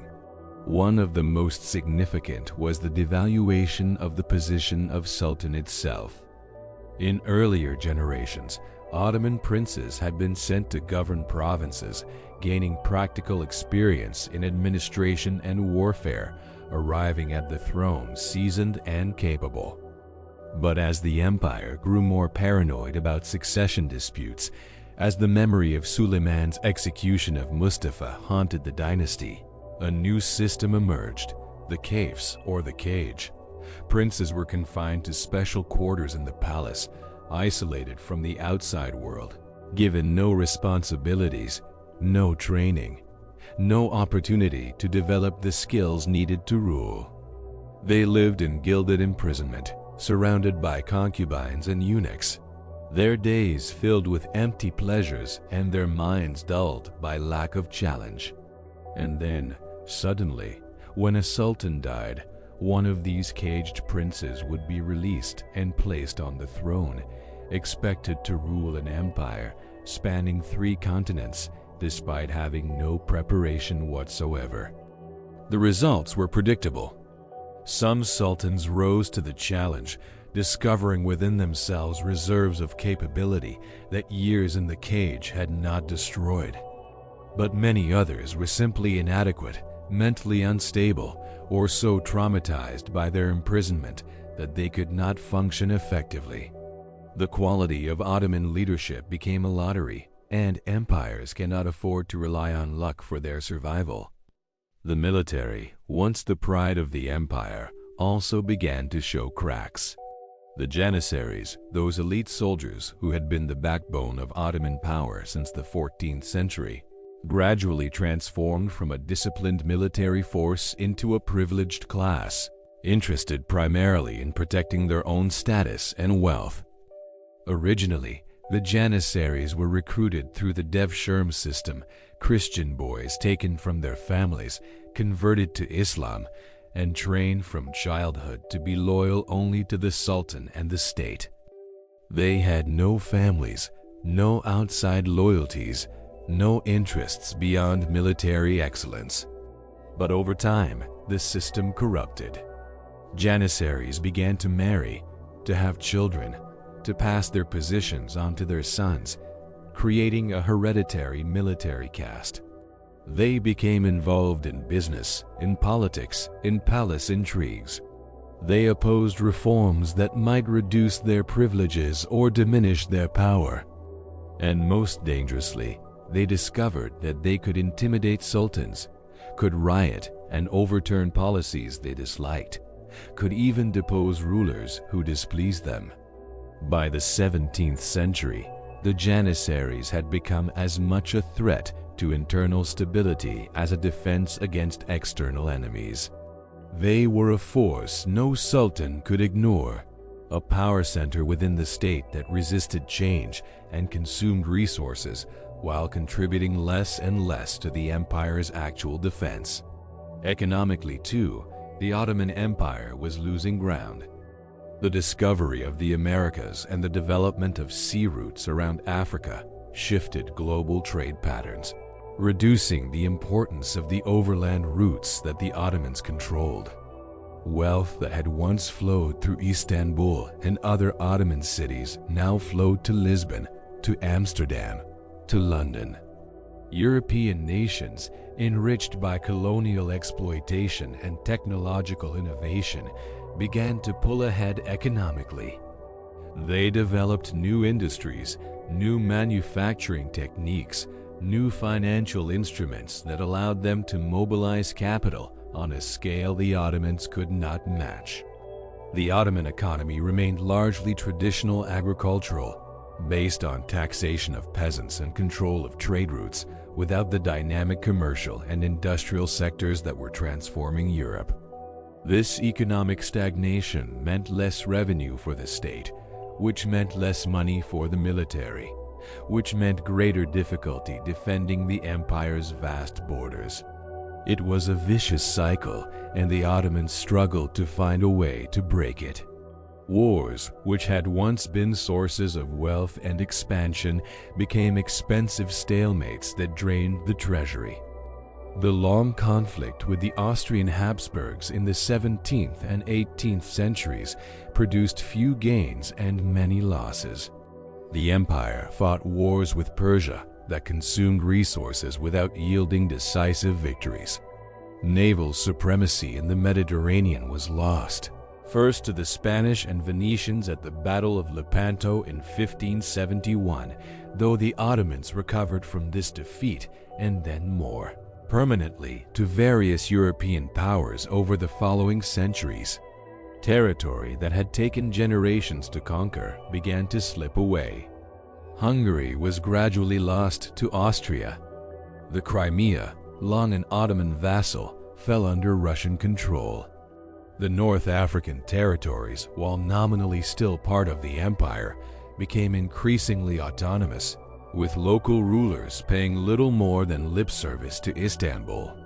The empire was contracting, its borders pulling back like a tide that had reached its high mark and was now inexorably receding. But perhaps the most profound problem was cultural and intellectual stagnation. The Ottoman Empire, which had once been a center of learning, where scholars from across the Islamic world gathered to study and debate, where scientific and mathematical knowledge was preserved and advanced, gradually turned inward and backward-looking. The printing press, introduced to Europe in the 5th–10th century and revolutionizing the spread of knowledge, was banned in the Ottoman Empire for printing in Arabic script until 1727, nearly 3 centuries after Gutenberg. The reason was complex, partly religious conservatism, partly the powerful guild of calligraphers who saw printing as a threat to their livelihood, but the effect was clear. The Ottomans cut themselves off from the explosion of knowledge that printing made possible. While European universities were engaging with new ideas in science, philosophy, and political theory, Ottoman madrasas continued to teach the same curriculum that had been taught for centuries. Innovation was discouraged, tradition was sacred, and the gap between Ottoman and European knowledge, particularly in military technology, widened year by year. Yet even as the empire declined, it showed remarkable resilience, a stubborn refusal to simply collapse that baffled and frustrated its enemies. The Ottomans had built something that, while weakening, still possessed enormous strength, a vast administrative apparatus, a deeply rooted system of governance, a military that, despite its problems, could still field formidable armies when necessary. And periodically, the empire would produce a moment of renewal, a burst of reform energy that would briefly reverse the decline and remind the world that the Ottomans were not yet finished. One such moment came in the late 17th century under the Koprulu family of Grand Viziers, a dynasty of capable administrators who took power during a period of crisis and, through ruthless efficiency and military success, stabilized the empire and even won back some lost territories. They executed corrupt officials, reformed the tax system, disciplined the janissaries, and led successful campaigns that restored Ottoman prestige. For a few decades, it seemed as if the empire might truly reverse its fortunes. But the Köprülü reforms, while impressive, were ultimately superficial. They treated symptoms rather than underlying causes, and when the capable viziers died, the old problems gradually reasserted themselves. The 18th century brought new challenges in the form of a rising Russia. The Russian Empire, under energetic rulers like Peter the Great and Catherine the Great, was expanding southward and westward, pushing toward warm water ports and seeking to dismantle Ottoman power in the Black Sea region. A series of wars between Russia and the Ottomans punctuated the century, and with each conflict, the Ottomans found themselves more clearly outmatched. Russian armies, modernized along European lines, equipped with better artillery and more disciplined infantry, defeated Ottoman forces that still relied largely on tactics and technologies that would have been familiar to Suleiman 2 centuries earlier. Treaty after treaty chipped away at Ottoman territory. The Crimean Khanate, an Ottoman vassal for centuries, was annexed by Russia in 1783. The northern shores of the Black Sea fell under Russian control. The Balkans, the European heartland of Ottoman power, became contested ground where Russian influence grew and Ottoman authority weakened. The empire was losing not just battles, but its strategic position, its buffer zones, its ability to defend itself against an enemy that seemed to grow stronger each year. Meanwhile, internal rebellions and provincial uprisings became more frequent and more difficult to suppress.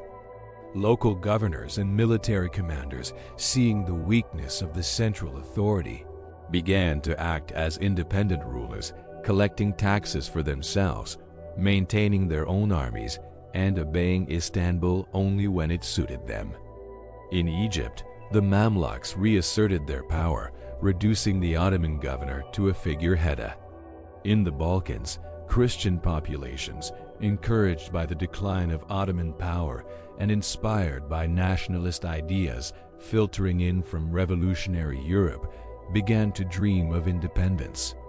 The Serbian uprising of 1804, the Greek War of Independence in the 1820s, these were not just military challenges but existential threats to the empire's very nature. The Ottomans had always been a multi-ethnic, multi-religious empire, holding together diverse peoples through a combination of tolerance, force, and effective administration. But as Ottoman power weakened and nationalist ideologies spread, that multi-ethnic structure became a vulnerability rather than a strength. Subject peoples no longer saw themselves as members of an Ottoman system, but as Greeks or Serbs or Bulgarians yearning for their own nation-states. The loss of Greece in 1832, after a brutal war of independence that had drawn in European powers on the Greek side, was a particularly bitter blow. Greece, with its classical heritage, its Orthodox Christianity, its proximity to Constantinople itself, was not some distant province but part of the empire's heartland. Its loss was symbolic as well as strategic, a clear sign that the empire could no longer hold together its European territories, that the nationalist genie was out of the bottle and could not be forced back in. European powers, seeing Ottoman weakness, began to speak openly of the Eastern question, essentially, what to do with Ottoman territories when the empire finally collapsed, as everyone assumed it eventually would. They jockeyed for position, made plans to carve up Ottoman lands, and occasionally propped up the empire temporarily when its complete collapse seemed likely to benefit a rival. The Ottomans had become what diplomats called the sick man of Europe, a power that persisted not through its own strength, but because its enemies could not agree on how to divide the spoils. Yet the 19th century also saw serious attempts at reform, a recognition within Ottoman society that fundamental changes were necessary if the empire was to survive. The Tanzimat period, beginning in 1839, represented the most ambitious reform effort in Ottoman history. Modernizing officials, many educated in Europe, attempted to restructure the entire Ottoman system along European lines. They introduced new legal codes based on French law, created modern schools teaching science and mathematics, reformed the military, established a more centralized bureaucracy, and most radically proclaimed equality for all Ottoman subjects regardless of religion. This last point was revolutionary. For centuries, non-Muslims had been dhimmis, protected but second-class subjects who paid special taxes and faced legal restrictions. Now, in theory at least, a Christian or Jew had the same legal status as a Muslim. It was an attempt to transform the empire from a traditional Islamic state into a modern, secular, multi-ethnic polity that could compete with European powers and win the loyalty of its diverse population. The Tanzimat reforms were bold, visionary, and ultimately insufficient. They faced resistance from multiple directions. Religious conservatives saw them as an abandonment of Islamic principles, a capitulation to European pressure. Traditional elites resented the loss of their privileges and the centralization of power that reduced their autonomy. The reforms were implemented unevenly, with great success in some areas and complete failure in others. And crucially, they came too late. The nationalist movements among Christian populations were already too advanced, too committed to independence, to be satisfied with legal equality within an Ottoman framework. Meanwhile, the reforms alienated Muslim populations without actually winning over non-Muslims. It was a tragic paradox. The Ottomans were reforming themselves out of existence, dismantling the traditional structures that had held the empire together without successfully building new structures that could replace them. The reformers were caught between impossible alternatives: preserve tradition and accept decline, or embrace modernity and risk dissolution. The reign of Sultan Abdulhamid II from 1876 to 1909 represented a final attempt to chart a different course. Abdulhamid was a complex figure, intelligent, paranoid, autocratic, and deeply conservative. He briefly flirted with constitutionalism, granting a constitution and parliament in 1876, but quickly suspended them when it became clear they would limit his power. For the next 3 decades, he ruled as an absolute monarch, using a vast spy network to monitor threats, censoring the press, exiling or imprisoning potential opponents, and attempting to preserve Ottoman power through a combination of careful diplomacy and pan-Islamic ideology. He appealed to Muslims throughout the world, positioning himself as the caliph, the religious leader of all Islam, hoping to create a sense of Islamic unity that might counterbalance the nationalist fragmentation of his empire.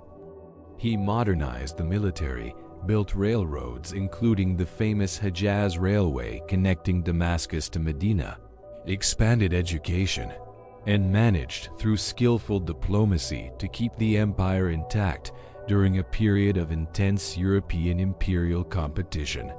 But he could not reverse the fundamental trends. Territory continued to be lost: Cyprus to Britain, Tunisia to France, much of the Balkans to newly independent nations. The empire continued to shrink, and Abdulhamid's autocratic methods created a growing opposition movement that dreamed of constitutional government and thorough modernization. In 1908, that opposition finally succeeded. The Young Turk Revolution forced Abdülhamid to restore the constitution and eventually led to his deposition. The Young Turks, a diverse group united mainly by their desire to modernize and save the empire, took power with ambitious plans to create a modern, efficient, centralized state. But they too found that the problems they inherited were beyond solution through reform alone. The empire had lost too much territory, too much wealth, too much legitimacy. The First World War would provide the final devastating test, and the Ottomans would fail it catastrophically. The decision to enter the First World War on the side of Germany and Austria-Hungary was perhaps the most fateful choice the Ottoman Empire ever made. It was born from a mixture of calculation and desperation, hope and miscalculation. The Ottoman leadership, dominated by the Young Turk triumvirate of Enver, Talat, and Cemal Pashas, looked at the gathering storm in Europe and saw both danger and opportunity. If they remained neutral, they risked being carved up by whichever side won.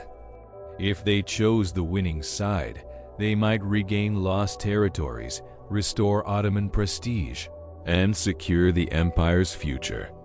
They chose Germany, impressed by German military prowess, hopeful that a German victory would roll back Russian expansion and British and French colonial encroachment. It was a gamble, a desperate throw of the dice by men who knew their empire was failing and saw in the chaos of World War one last chance to reverse their fortunes.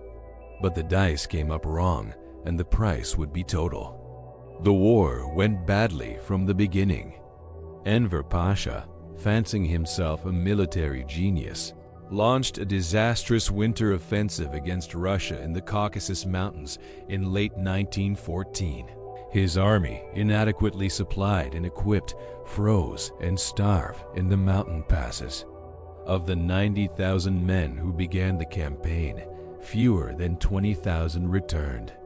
It was a catastrophe that accomplished nothing except to demonstrate how thoroughly outmatched Ottoman forces were against a modern European army. Other fronts went little better. The British and French, though initially repulsed at Gallipoli in 1915, one of the few Ottoman victories of the war, eventually opened fronts in Mesopotamia, in Palestine, in the Arab lands of the empire. And crucially, the Arabs themselves, encouraged by British promises and led by figures like Sharif Hussein and his son Faisal, rose in revolt against Ottoman rule. The Arab revolt, immortalized in the West by T.E. Lawrence, Lawrence of Arabia, was a knife in the back for the Ottomans, a betrayal by subjects they had ruled for 4 centuries, and a clear sign that the multi-ethnic empire could no longer command the loyalty of its diverse peoples. As the war ground on, as casualties mounted and resources dwindled, the Ottoman state began to disintegrate from within. The government became increasingly authoritarian and paranoid, seeing enemies everywhere, real and imagined. And in this atmosphere of crisis and fear, one of the darkest chapters in Ottoman history unfolded: the Armenian genocide.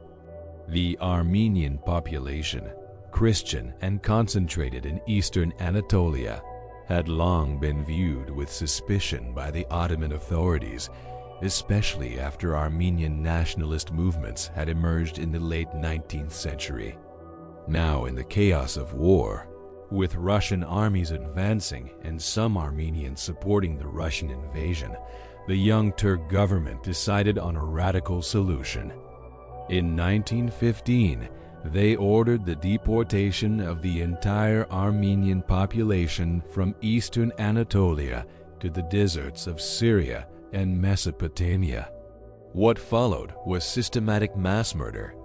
Armenians were rounded up, marched into the desert without adequate food or water, attacked by bandits and paramilitary groups, shot, starved, and left to die. Estimates of the death toll vary. But somewhere between 800,000 and 1.5 million Armenians perished.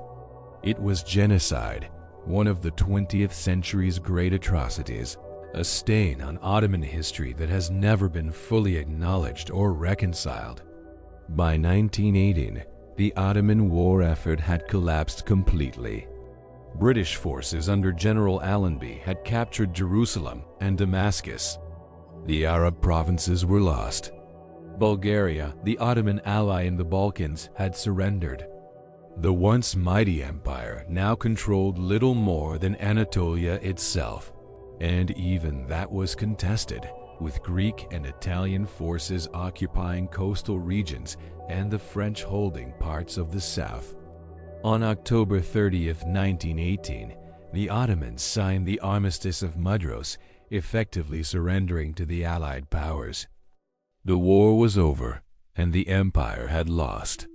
What followed was a period of chaos and humiliation that brought the 600-year-old state to its knees. Allied troops occupied Constantinople. The Sultan, Mehmed VI, became a puppet of the occupying powers, his authority reduced to ceremonial functions. The Treaty of Sevres, signed in 1920, proposed to partition what remained of the Ottoman lands among the victorious powers. The Greeks would take western Anatolia, the Italians would control the south, the French would take Syria, the British would control Mesopotamia and Palestine, and an independent Armenia and Kurdistan would be carved from the east. Anatolia itself, the heartland of Ottoman power, would be reduced to a small, powerless rump state. It seemed as if the empire that had once threatened Vienna and ruled from Algeria to Baghdad would be wiped from the map entirely. But the story does not end with Sevres. In the darkness of defeat, a new figure emerged who would challenge the Allied partition and forge something new from the ruins of the empire. His name was Mustafa Kemal, and he was a war hero, one of the few Ottoman commanders who had achieved significant victories during the war, most notably at Gallipoli, where his brilliant defensive tactics had thwarted the Allied invasion. Kemal looked at the Treaty of Sevres, at the occupation of Constantinople, at the proposed dismemberment of Anatolia, and said, no. He traveled to Anatolia and began organizing resistance, rallying Turkish nationalists, gathering an army, and fighting back against the Greek invasion and the Allied partition plans. The Turkish War of Independence that followed was brutal and desperate, a struggle for national survival against overwhelming odds. But Kemal was a gifted military leader and an even more gifted political organizer. He unified disparate resistance groups, established a provisional government in Ankara, and through a combination of military victories and diplomatic skill, he defeated the Greek forces, forced the Allies to renegotiate, and secured a new treaty, the Treaty of Lausanne in 1923, that recognized the independence and territorial integrity of a Turkish state in Anatolia. But this new state was not the Ottoman Empire. Kemal, now known as Ataturk, father of the Turks, was not interested in preserving the old order. He was a revolutionary who believed that the empire had failed because it clung to outdated traditions, that the future belonged to secular, modern nation-states, not multi-ethnic empires ruled by religious dynasties. In 1922, he abolished the Sultanate, sending Mehmed VI into exile. The last Ottoman Sultan left Constantinople on a British warship, carrying with him a few personal belongings and the weight of 6 centuries of history. It was an unceremonious end for a dynasty that had once been the most powerful in the world. And in 1924, Ataturk went further, abolishing the caliphate itself, the religious title that Ottoman sultans had held, claiming to be the successors of the Prophet Muhammad and the leaders of the Islamic world. With the abolition of the caliphate, The last thread connecting the new Turkish Republic to the Ottoman past was cut. The empire was not just defeated, it was repudiated, deliberately dismantled by the very people it had once ruled. The end of the Ottoman Empire was not like the end of other empires. It was not conquered by a single enemy or overthrown by a revolution. Instead, it dissolved from within, pulled apart by nationalist movements, weakened by economic and military decline, and finally dismantled by its own people, who decided that the old ways had failed and that survival required transformation. The multi-ethnic, multi-religious empire that had bridged continents and cultures for 600 years gave way to a collection of nation-states: Turkey, Syria, Iraq, Lebanon, Jordan, Israel, and others, each trying to forge a new identity from the fragments of Ottoman rule. The transition was traumatic, marked by population exchanges, ethnic cleansing, border conflicts, and the artificial boundaries drawn by European colonial powers that would fuel conflicts for generations to come. The Ottoman world did not transition peacefully into modernity. It was shattered, and the pieces have never quite fit back together. Looking back from the distance of a century, it is tempting to see the Ottoman decline as inevitable, to believe that empires must rise and fall according to some iron law of history. But this view is too simple. The Ottomans made choices to resist the printing press, to maintain the Devshirme system past its usefulness, to enter the First World War on the losing side, to respond to Armenian nationalism with genocide rather than reform.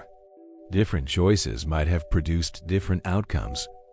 The decline was not inevitable, but it was overdetermined, the result of multiple factors, each reinforcing the others, creating a downward spiral that proved impossible to escape. Economic stagnation led to military weakness, which led to territorial losses, which led to economic crisis, which led to further weakness. Inability to reform led to revolts, which led to repression, which led to more revolts. The empire became trapped in a vicious cycle, and despite the efforts of capable viziers, reforming sultans, and nationalist revolutionaries, no one could find the key to break free. Yet even in decline, even in the long, melancholy slide from greatness to dissolution, there was dignity. The Ottomans did not collapse overnight. They endured, adapted where they could, fought when they had to, and left behind a legacy that shaped the modern Middle East and Balkans in ways both profound and troubling. The borders they drew, the institutions they created, the traditions they established, all of these continue to influence the region today. And the memory of Ottoman power, of a time when a Muslim empire could stand as an equal to the great powers of Europe, continues to resonate in the collective consciousness of the peoples who once lived under Ottoman rule. The empire is gone, but its ghost lingers, whispering of what was and what might have been. A reminder that all human creations, no matter how mighty, are temporary, and that the only constant in history is change. The long twilight is over. The empire that once cast a shadow across 3 continents has faded into darkness, its territories divided, its dynasty scattered, its very name becoming a memory. It was a slow death, dignified in places, tragic in others, marked by moments of hope and reform that ultimately could not reverse the tide. But even endings are not truly endings. They are transformations, doorways into new chapters. The Ottoman Empire died, but what it created, what it meant, what it changed, these things live on. Rest now in this space between what was and what came next. Let the sadness of decline settle like evening mist. Empires fall so that nations can rise. The old gives way to the new. And in the ruins of the past, we find the seeds of the future. There is a photograph, grainy and faded now, taken on November 17, 1922, at a dock in Constantinople. It shows an elderly man in a simple dark coat, no crown, no regalia, no symbol of the power he once held, boarding a British warship that would carry him into permanent exile. His name was Mehmed VI, and he was the last Ottoman Sultan to actually rule, the 36th and final occupant of a throne that had been passed down through his family for over 600 years. The sailors who helped him aboard probably didn't know the full weight of that moment, the symbolic magnitude of what was ending, but Mehmed knew. As the ship pulled away from the dock in Constantinople receded into the distance, he was not just leaving a city, he was leaving history itself, stepping out of a story that had begun in the hills of Anatolia in 1299 and was now, finally, irrevocably, coming to an end. The Ottoman Empire, which had conquered Constantinople, which had stood at the gates of Vienna, which had ruled 3 continents and shaped the destinies of millions, was finished.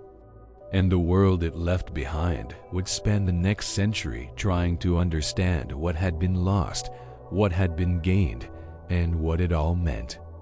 The immediate aftermath of the empire's dissolution was chaos. The former Ottoman territories, divided among the victorious allies and carved into new nation-states, struggled to establish stable governments and coherent identities. The borders drawn by European diplomats, the Sykes-Picot Agreement and subsequent treaties paid little attention to ethnic, religious, or cultural realities on the ground. They were arbitrary lines on maps, cutting through communities, separating families, creating nations that had no organic unity or historical precedent. Iraq, for instance, was assembled from 3 former Ottoman provinces, Mosul, Baghdad, and Basra, that had little in common except their recent Ottoman administration. Syria and Lebanon were carved from the Levant with borders designed more to serve French colonial interests than to reflect any natural division.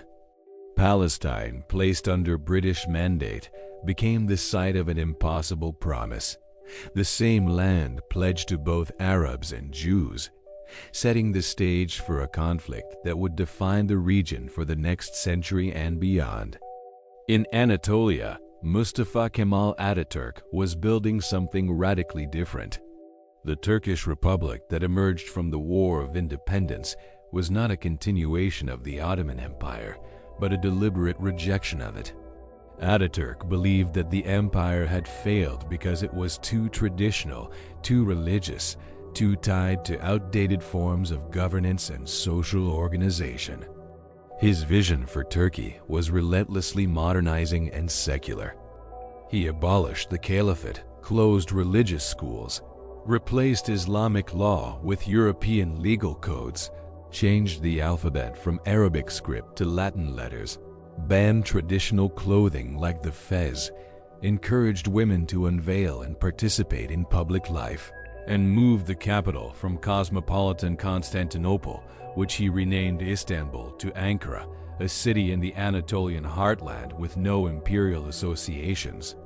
It was cultural revolution on a massive scale, an attempt to transform Turkish society from the ground up, to erase centuries of Ottoman influence and create something new.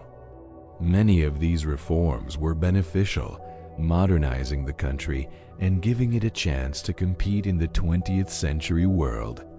But they were also traumatic, imposed from above by an authoritarian government that tolerated no dissent, and they created a cultural rupture that Turkey is still grappling with a century later.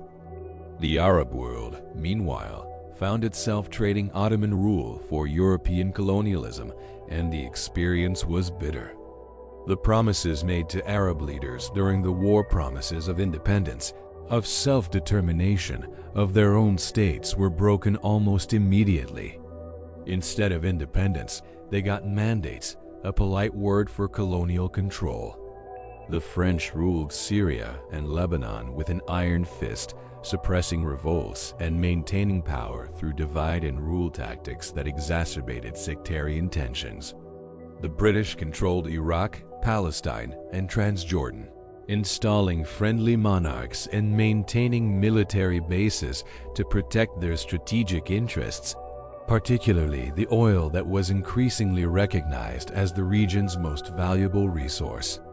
Egypt, while nominally independent, remained under effective British control until the 1950s.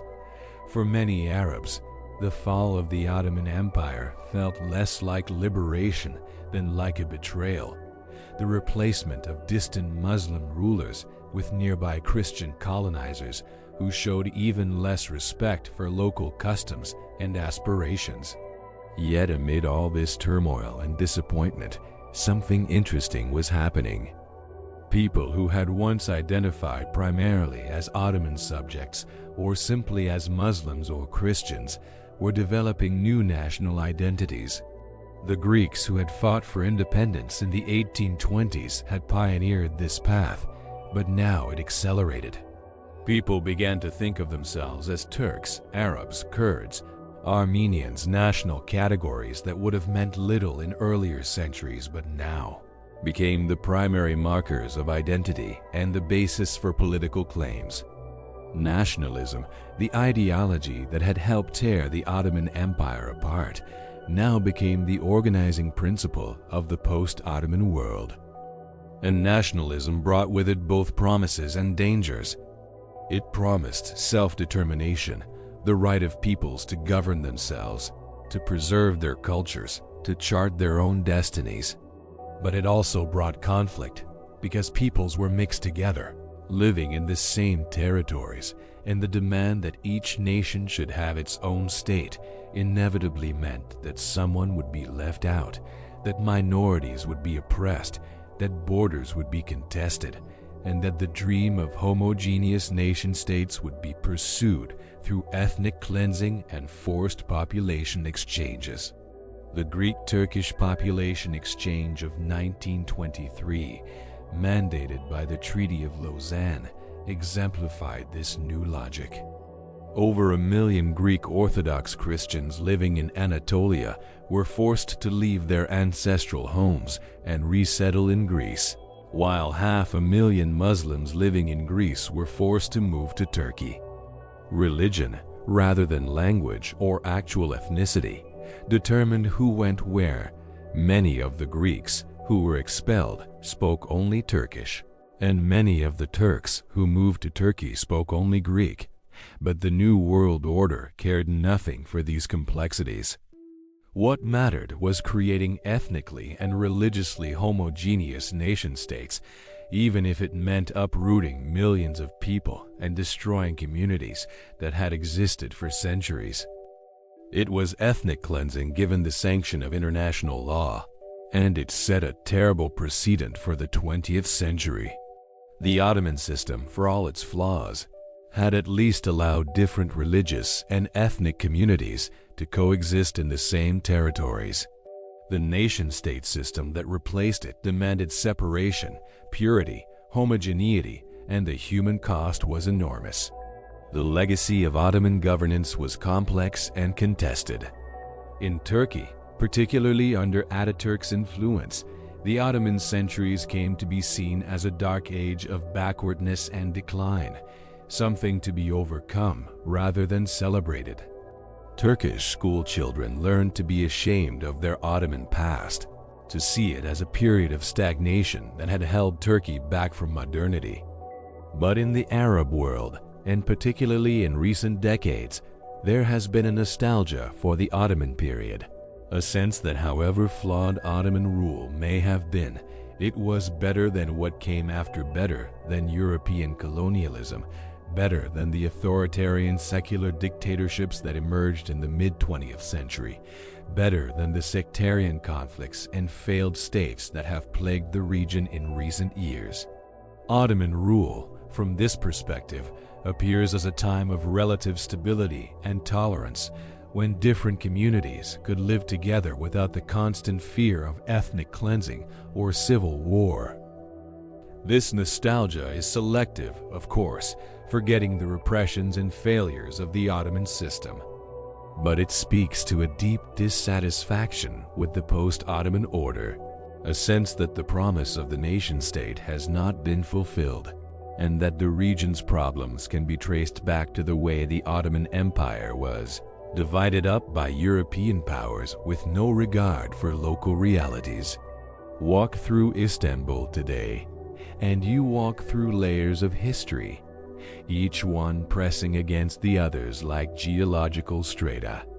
The Hagia Sophia stands as it has for 15 centuries, its identity shifting with the tides of power. Byzantine cathedral, Ottoman mosque, secular museum, and now mosque again. Each transformation a statement about who controls the narrative of the past. The Topkapi Palace, where sultans once ruled an empire spanning 3 continents, is now a museum where tourists take photographs and try to imagine the weight of decisions made in those ornate rooms. The Grand Bazaar still hums with commerce as it has for centuries, though now it sells Turkish carpets to German tourists rather than Persian silk to Venetian merchants.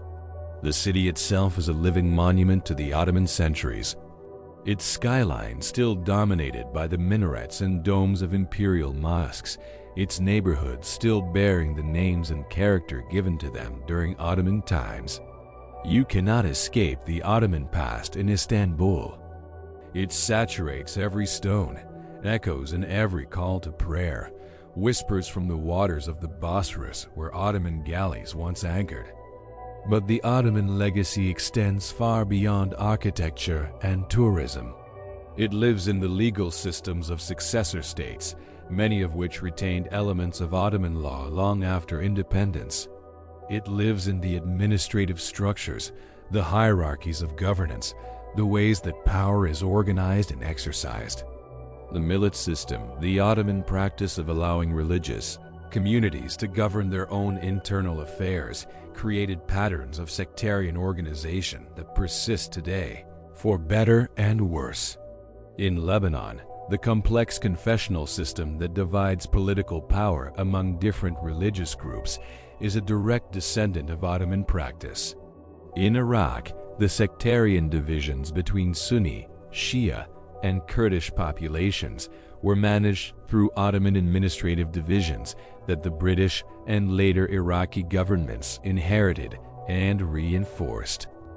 Even the conflicts we see today, the Syrian civil war, with its complex sectarian dimensions, the Israeli-Palestinian conflict rooted in competing claims to the same land, the Kurdish struggle for autonomy or independence, all of these have roots that extend back into the Ottoman period, into decisions made and patterns established when the empire still ruled. The culinary legacy is perhaps more pleasant to contemplate. Ottoman cuisine, which synthesized influences from Persian, Arab, Greek, Armenian, and Balkan traditions into something uniquely its own, has scattered across the successor states, each claiming parts of it as their own national heritage. Turks, Greeks, and Arabs all claim baklava, each insisting their version is authentic and the others are imitations. Kebabs in 100 variations, from Istanbul to Baghdad, all trace their lineage to Ottoman kitchens. Coffee, brought from Yemen and transformed into an elaborate ritual in Ottoman coffeehouses, became Turk kahvesi, the thick, sweet brew served in tiny cups that Turks still drink daily. Even the word yogurt comes from Turkish, a reminder that this staple of Middle Eastern and Mediterranean cuisine was popularized under Ottoman influence. Food, that most intimate and persistent form of culture, carries the Ottoman past into the present in ways that politics and borders cannot erase. Language, too, bears the marks of empire.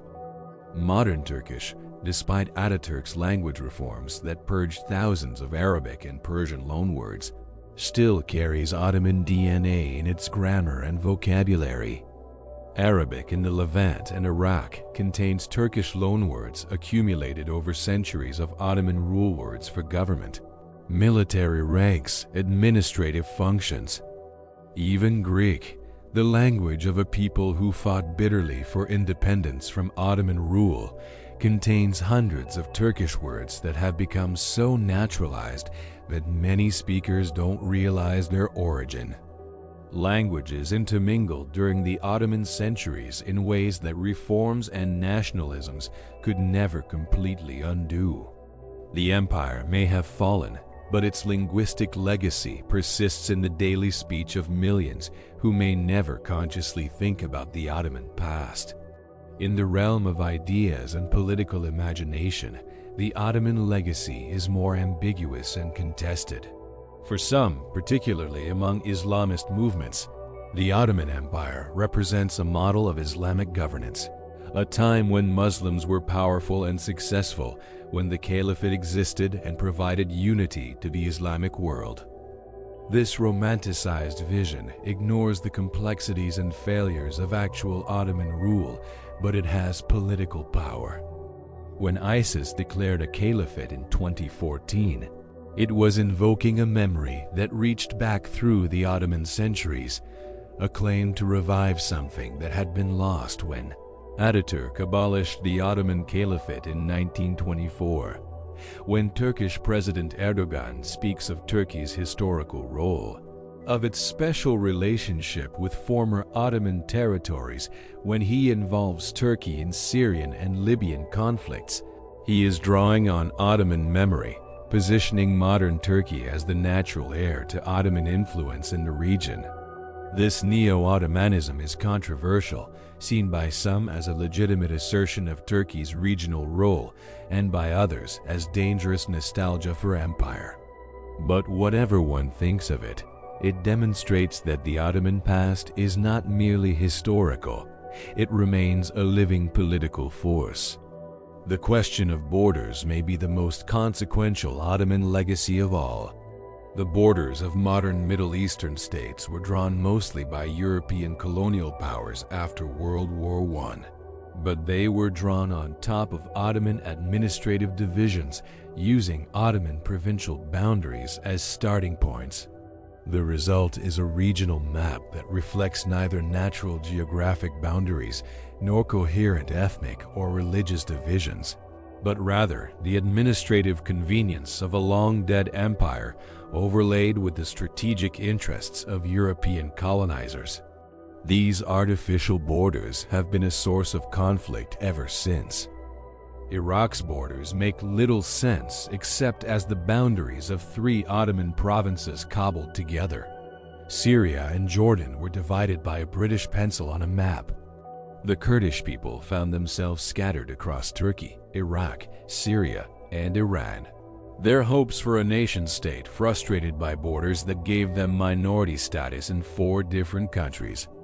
Palestine was divided and subdivided, its borders redrawn multiple times. The basic question of who has the right to live there, still unresolved a century later. Every border conflict, every irredentist claim, every secessionist movement in the region has to grapple with this Ottoman inheritance borders that were once merely administrative conveniences within an Ottoman empire but became international frontiers defining nation-states. The architectural heritage is perhaps the most visible and unambiguous Ottoman legacy. From Budapest to Baghdad, from Sofia to Sana'a, Ottoman buildings still stand mosques with their distinctive minarets and domes, bridges spanning rivers, caravanserais that once housed traveling merchants, public baths, fountains, palaces, and fortifications. Some are carefully preserved as UNESCO World Heritage Sites, tourist attractions that generate revenue and national pride. Others are crumbling, neglected, or destroyed by conflict. The Ottoman bridges of Mostar, bombed during the Yugoslav wars, have been rebuilt, but countless others have been lost. These buildings are more than just beautiful relics. They are statements in stone about who controlled these territories, about the reach of Ottoman power, about the architectural and engineering capabilities of the empire. They are reminders that this was not some peripheral, backward state, but a sophisticated civilization capable of producing works of lasting beauty and utility. And they raise difficult questions of heritage and ownership. Do these buildings belong to Turkey as the Ottoman successor state? To the current nations on whose territory they stand? To all of humanity as part of world heritage? There are no easy answers, but the questions matter, because how we treat these physical remnants of the past says something about how we understand history and our relationship to it. Perhaps the deepest legacy of the Ottoman Empire is less tangible, less easily measured, but no less real. It is the memory of coexistence, however imperfect, of a time when different peoples lived together under a single political roof. The Ottoman Empire was not a paradise of tolerance. There were massacres. There was discrimination. There were hierarchies that privileged Muslims over non-Muslims and Turks over other groups. But for much of its history, the empire managed to hold together an astonishing diversity of peoples: Turks and Arabs, Greeks and Armenians, Jews and Kurds, Albanians and Bulgarians, Sunnis and Shias, and Orthodox Christians and Catholics, and Druze and Alawites, all living within the same political structure, trading with each other, sometimes intermarrying, creating hybrid cultures and identities. The millet system allowed each religious community to maintain its own laws, schools, and institutions while participating in the broader Ottoman economy and society. It was not equality as we understand it today, but it was a form of pluralism, a recognition that different communities could coexist without one having to destroy or assimilate the others. That world is largely gone now, replaced by nation-states that demand homogeneity and view diversity as a problem to be solved rather than a reality to be managed. The Greek community of Istanbul, which numbered over 100,000 in the early 20th century, now numbers in the low thousands.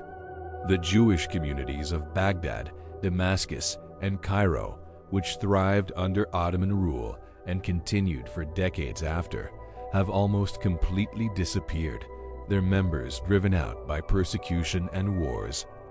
The Armenian population of eastern Anatolia, which had been there for millennia, was destroyed in the genocide of 1915.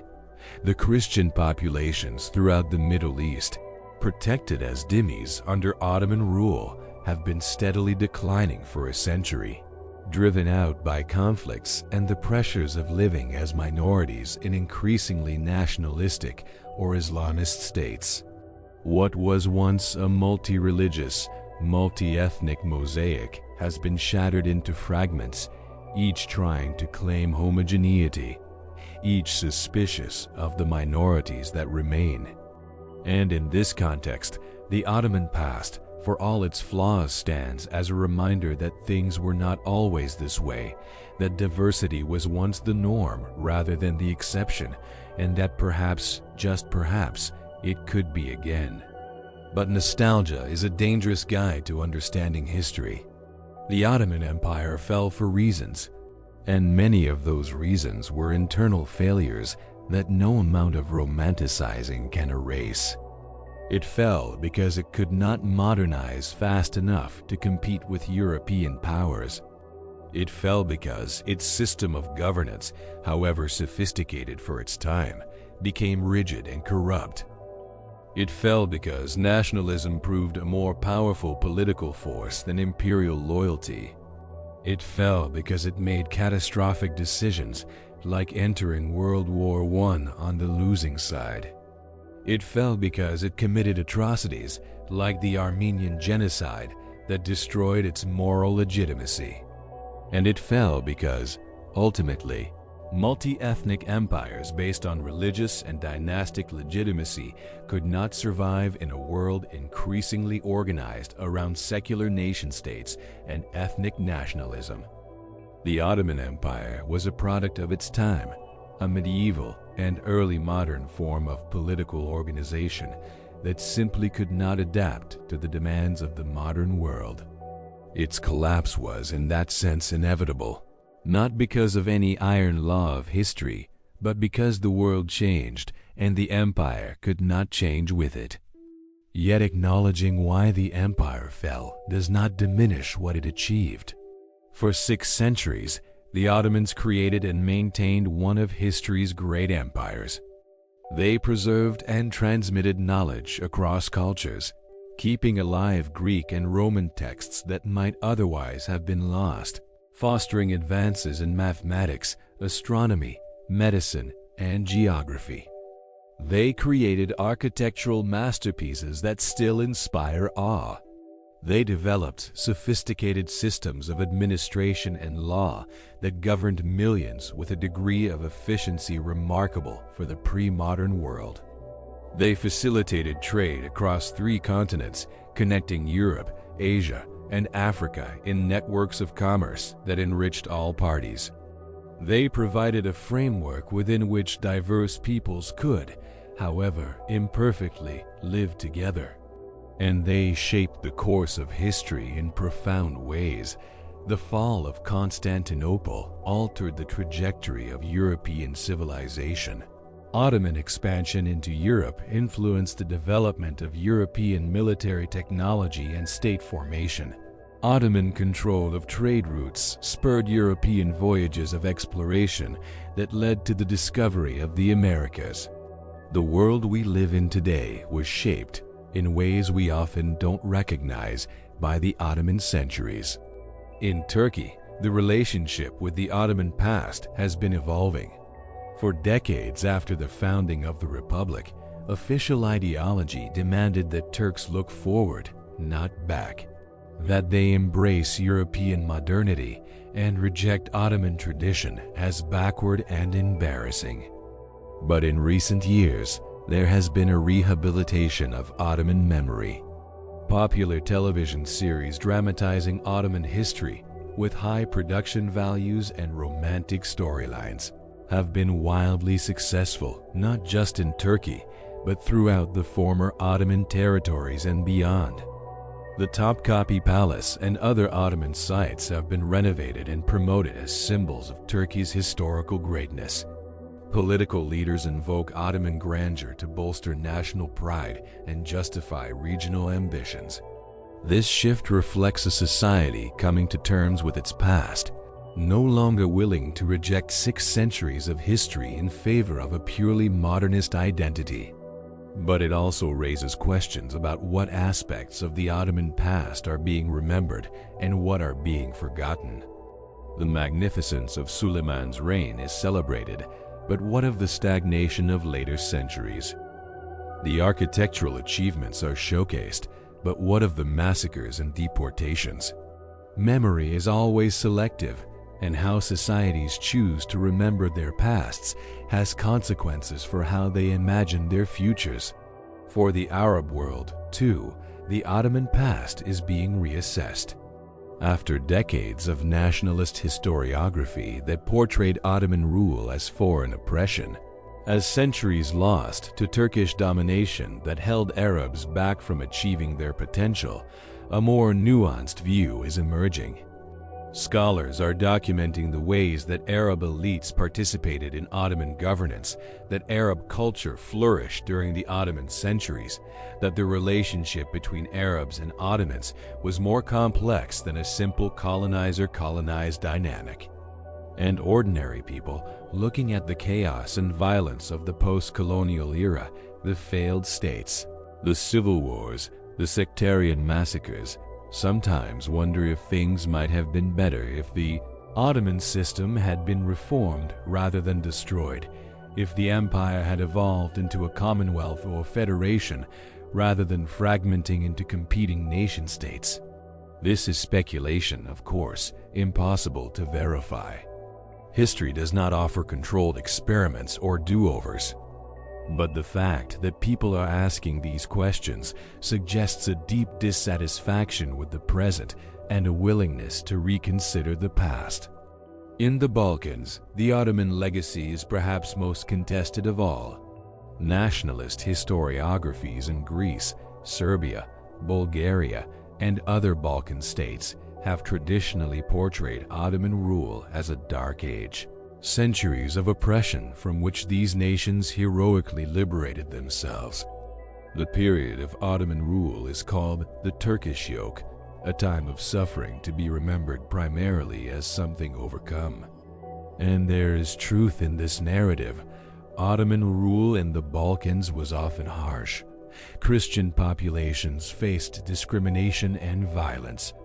The Devshirme system took Christian children from their families, and the wars of independence were necessary struggles for self-determination. But this narrative is also incomplete. Many Balkan peoples converted to Islam during Ottoman rule and identified with the Ottoman state. The infrastructure, roads, bridges, markets, baths built during the Ottoman centuries served these regions for generations.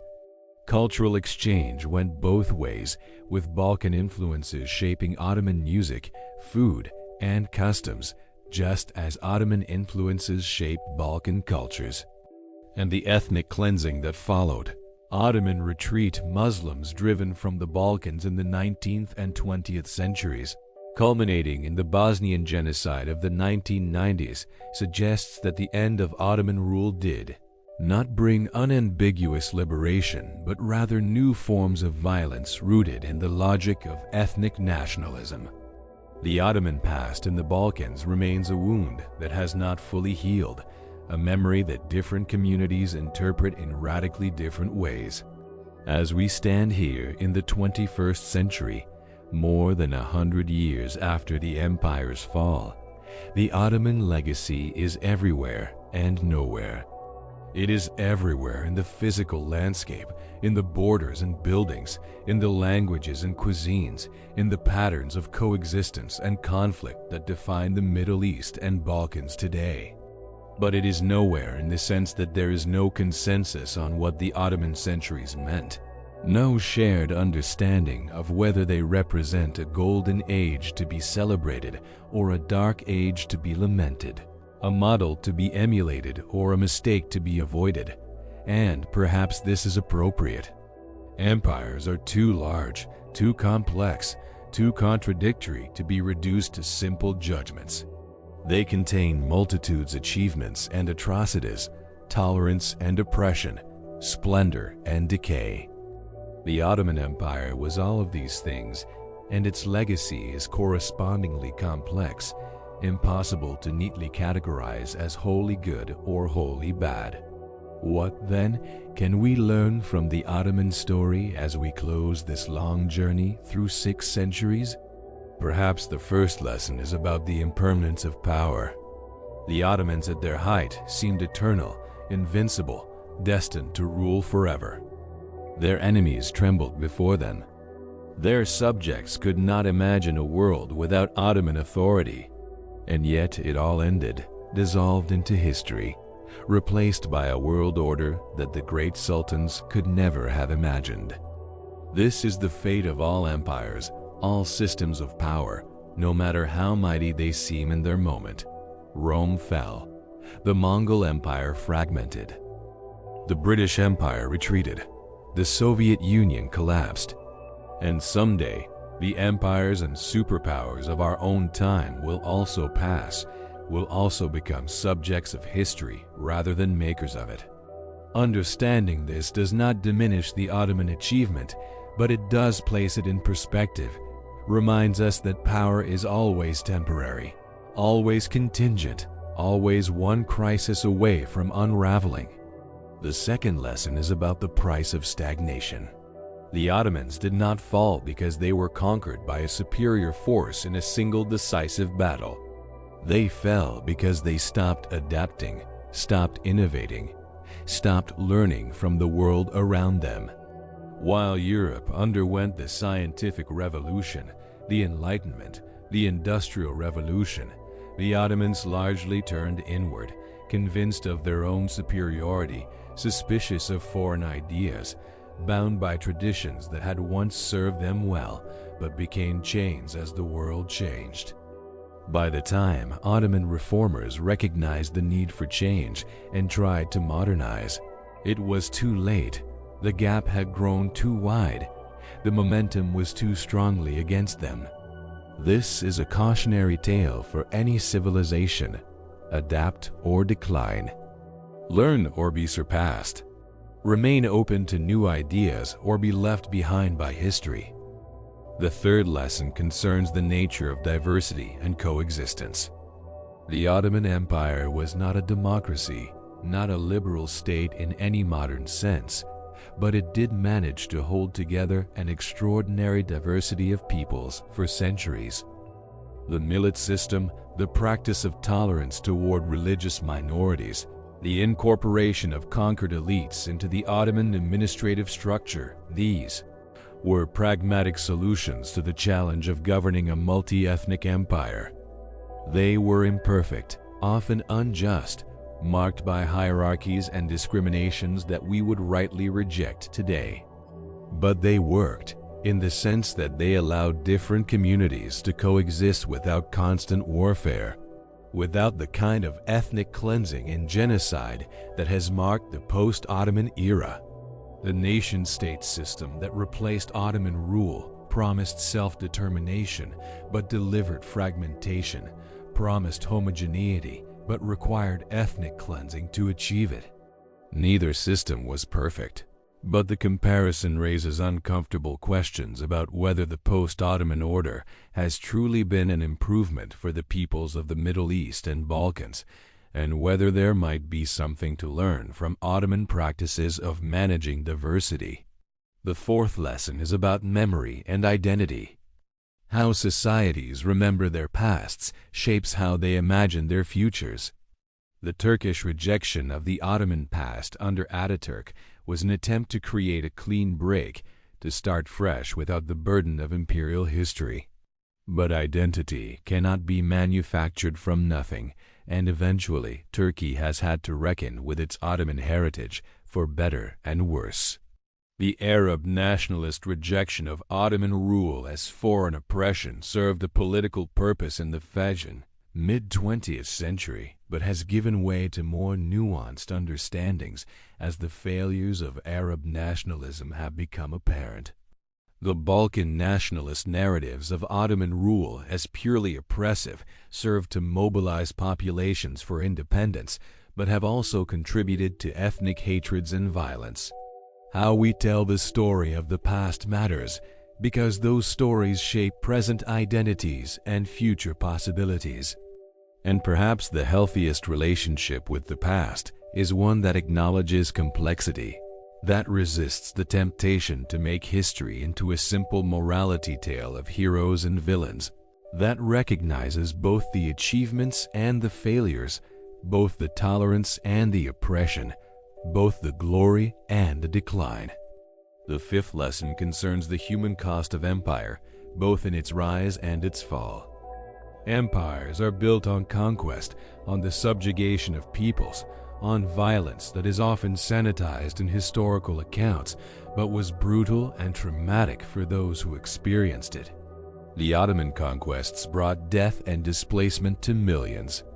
Ottoman rule, while often more tolerant than contemporary alternatives, still meant subjection, demi-status for non-Muslims, devshirme for Christian families, executions and deportations for those who resisted.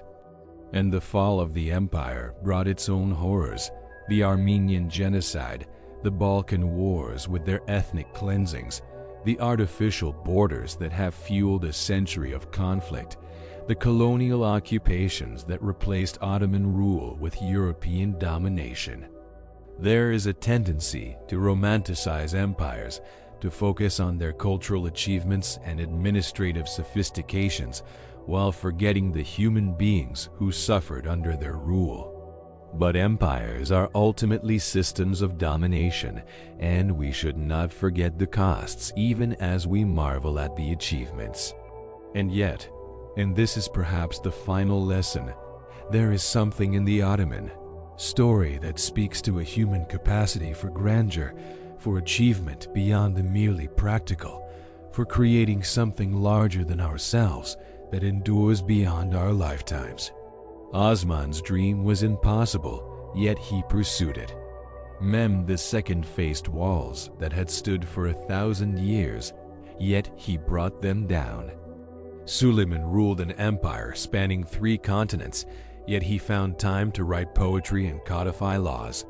The architects and artists of the Ottoman centuries created works of such beauty that they still take our breath away 500 years later. This impulse to create, to build, to leave a mark on history, it is deeply human, and it produces both the glories and the horrors of empire. The Ottoman Empire was a human creation with all the brilliance and all the flaws that entails. It produced magnificent architecture and terrible massacres, sophisticated legal systems and oppressive hierarchies, cultural flowering and intellectual stagnation. It was, in other words, profoundly human. Neither the paradise some nostalgic accounts suggest nor the hell that some nationalist narratives claim, but something more complex, more contradictory, more real. Today, if you stand on the shores of the Bosphorus in Istanbul and look across the water, you are standing at one of history's great crossroads, a place where continents meet, where civilizations have collided and mingled for millennia. The Byzantines stood here, the Ottomans stood here, and now you stand here, looking at the same water, the same sky, connected across centuries by geography and by the accumulated weight of history. The buildings that surround you, some Byzantine, some Ottoman, some modern Turkish, are layers of history pressed together, each telling part of the story of this place. And if you listen carefully, in the call to prayer echoing across the city, in the fairy horns on the Bosphorus, in the conversations in Turkish and Arabic and English swirling around you, you can hear the echoes of the Ottoman centuries, still reverberating, still shaping this place and the wider world in ways both obvious and subtle. The Ottoman Empire shaped the modern world more than most people realize. It shaped the borders of the Middle East. It shaped the ethnic and religious composition of the Balkans. It shaped European military development and state formation. It shaped global trade routes and the flow of goods and ideas between continents. It shaped architectural traditions, culinary practices, musical styles, literary forms. It shaped how different religious communities relate to each other, for better and worse. It shaped the political imagination of Muslims, providing a model of Islamic governance and a memory of Islamic power that continues to influence political movements today. And it shaped the very concept of empire itself, demonstrating both the possibilities and the limits of multi-ethnic imperial rule in the face of rising nationalism and modern state power. But perhaps most importantly, the Ottoman Empire reminds us that history is not a simple march of progress, that civilizations rise and fall, that what seems permanent and unchangeable can dissolve surprisingly quickly, and that the world we inhabit today is just one possibility among many, shaped by choices made generations ago, choices that could have gone differently. If the Ottomans had modernized more successfully, if they had stayed out of World War I, if they had handled Armenian nationalism differently, if the European powers had drawn different borders after the war, the Middle East and Balkans today might look very different. We live in the world that actually emerged from Ottoman collapse, but we should remember that it was not inevitable, that other futures were possible, and that the problems we face today are not eternal, but are products of specific historical circumstances and choices. As the night deepens and this story draws to its close, think of that tree from Osman's dream, growing from his chest, spreading its branches across the world. For 600 years, that tree grew, sheltering millions in its shade, providing structure and order to a vast portion of the earth. And then, over the course of a few centuries, it began to wither, its branches breaking, its leaves falling, until finally it was cut down. Its wood used to build new structures, its memory preserved in the rings that marked its age. But trees, when they fall, return to the earth, nourishing the soil, providing the foundation for new growth. The Ottoman Empire has fallen, but its legacy remains, woven into the fabric of the societies that emerged from its collapse, shaping the present even as it recedes into the past. The dream that began in the hills of Anatolia, that conquered Constantinople and reached the gates of Vienna, that ruled 3 continents and shaped 6 centuries of history, has ended. The sultans are gone, their dynasty scattered, their empire divided among successive states that barely remember their names. But the story remains. The memory remains. The legacy remains. And as long as people walk through Istanbul, as long as scholars study Ottoman archives, as long as the peoples of the Middle East and Balkans grapple with borders and identities and memories inherited from the Ottoman centuries, the empire lives on not as a political reality, but as a historical force, a shaping presence that continues to influence our world in ways both visible and hidden. And so we come to the end of this journey through Ottoman history, from Osman's dream to the dissolution of the empire, from rise to zenith to decline to fall. It has been a long journey, 6 centuries compressed into a few hours, an empire's lifetime condensed into a bedtime story. But bedtime stories have power. They shape how we understand the world, how we imagine the past, how we conceive of what is possible in the future. The Ottoman story is one of ambition and achievement, of glory and decline, of human beings reaching for greatness and sometimes achieving it, sometimes falling short, always struggling with the eternal challenges of power, identity, justice, and meaning. The last page has turned. The final sultan has sailed into exile. The tree from the dream has been cut down, its wood scattered to the winds of history. But dreams do not truly die. They transform, they echo, they live on in the memories and monuments they leave behind. The Ottoman Empire is gone, but it shaped the world we inhabit, for better and worse, in ways we are still discovering, still debating, still trying to understand. Let these stories settle into your mind as you drift toward sleep. Let the rise and fall of empires remind you of the impermanence of all human creations. Let the complexity of the Ottoman legacy teach you to embrace nuance, to resist simple judgments, to see history in all its contradictory richness. Let the echoes of the Ottoman centuries accompany you into dreams where perhaps you too might see a tree growing, its branches spreading across the world, sheltering millions in its shade. Rest well. History will be here tomorrow, patient and eternal, waiting to tell its next story. But for now, the story is complete. The empire that once shook the world has become memory, has become legend, has become this tale told in the quiet of night. And that, perhaps, is enough. That is how empires end, not with thunder, but with whispers, fading into the darkness, becoming the stories we tell ourselves as we close our eyes and let the day slip away. Good night, sleep well, and may your dreams be as grand as Osman's, as enduring as Constantinople's walls. as beautiful as the minarets that still pierce the Istanbul sky, reaching upward toward something beyond themselves, something eternal, something that whispers, "We were here, we mattered, we shaped the world, and though we are gone, the echo remains."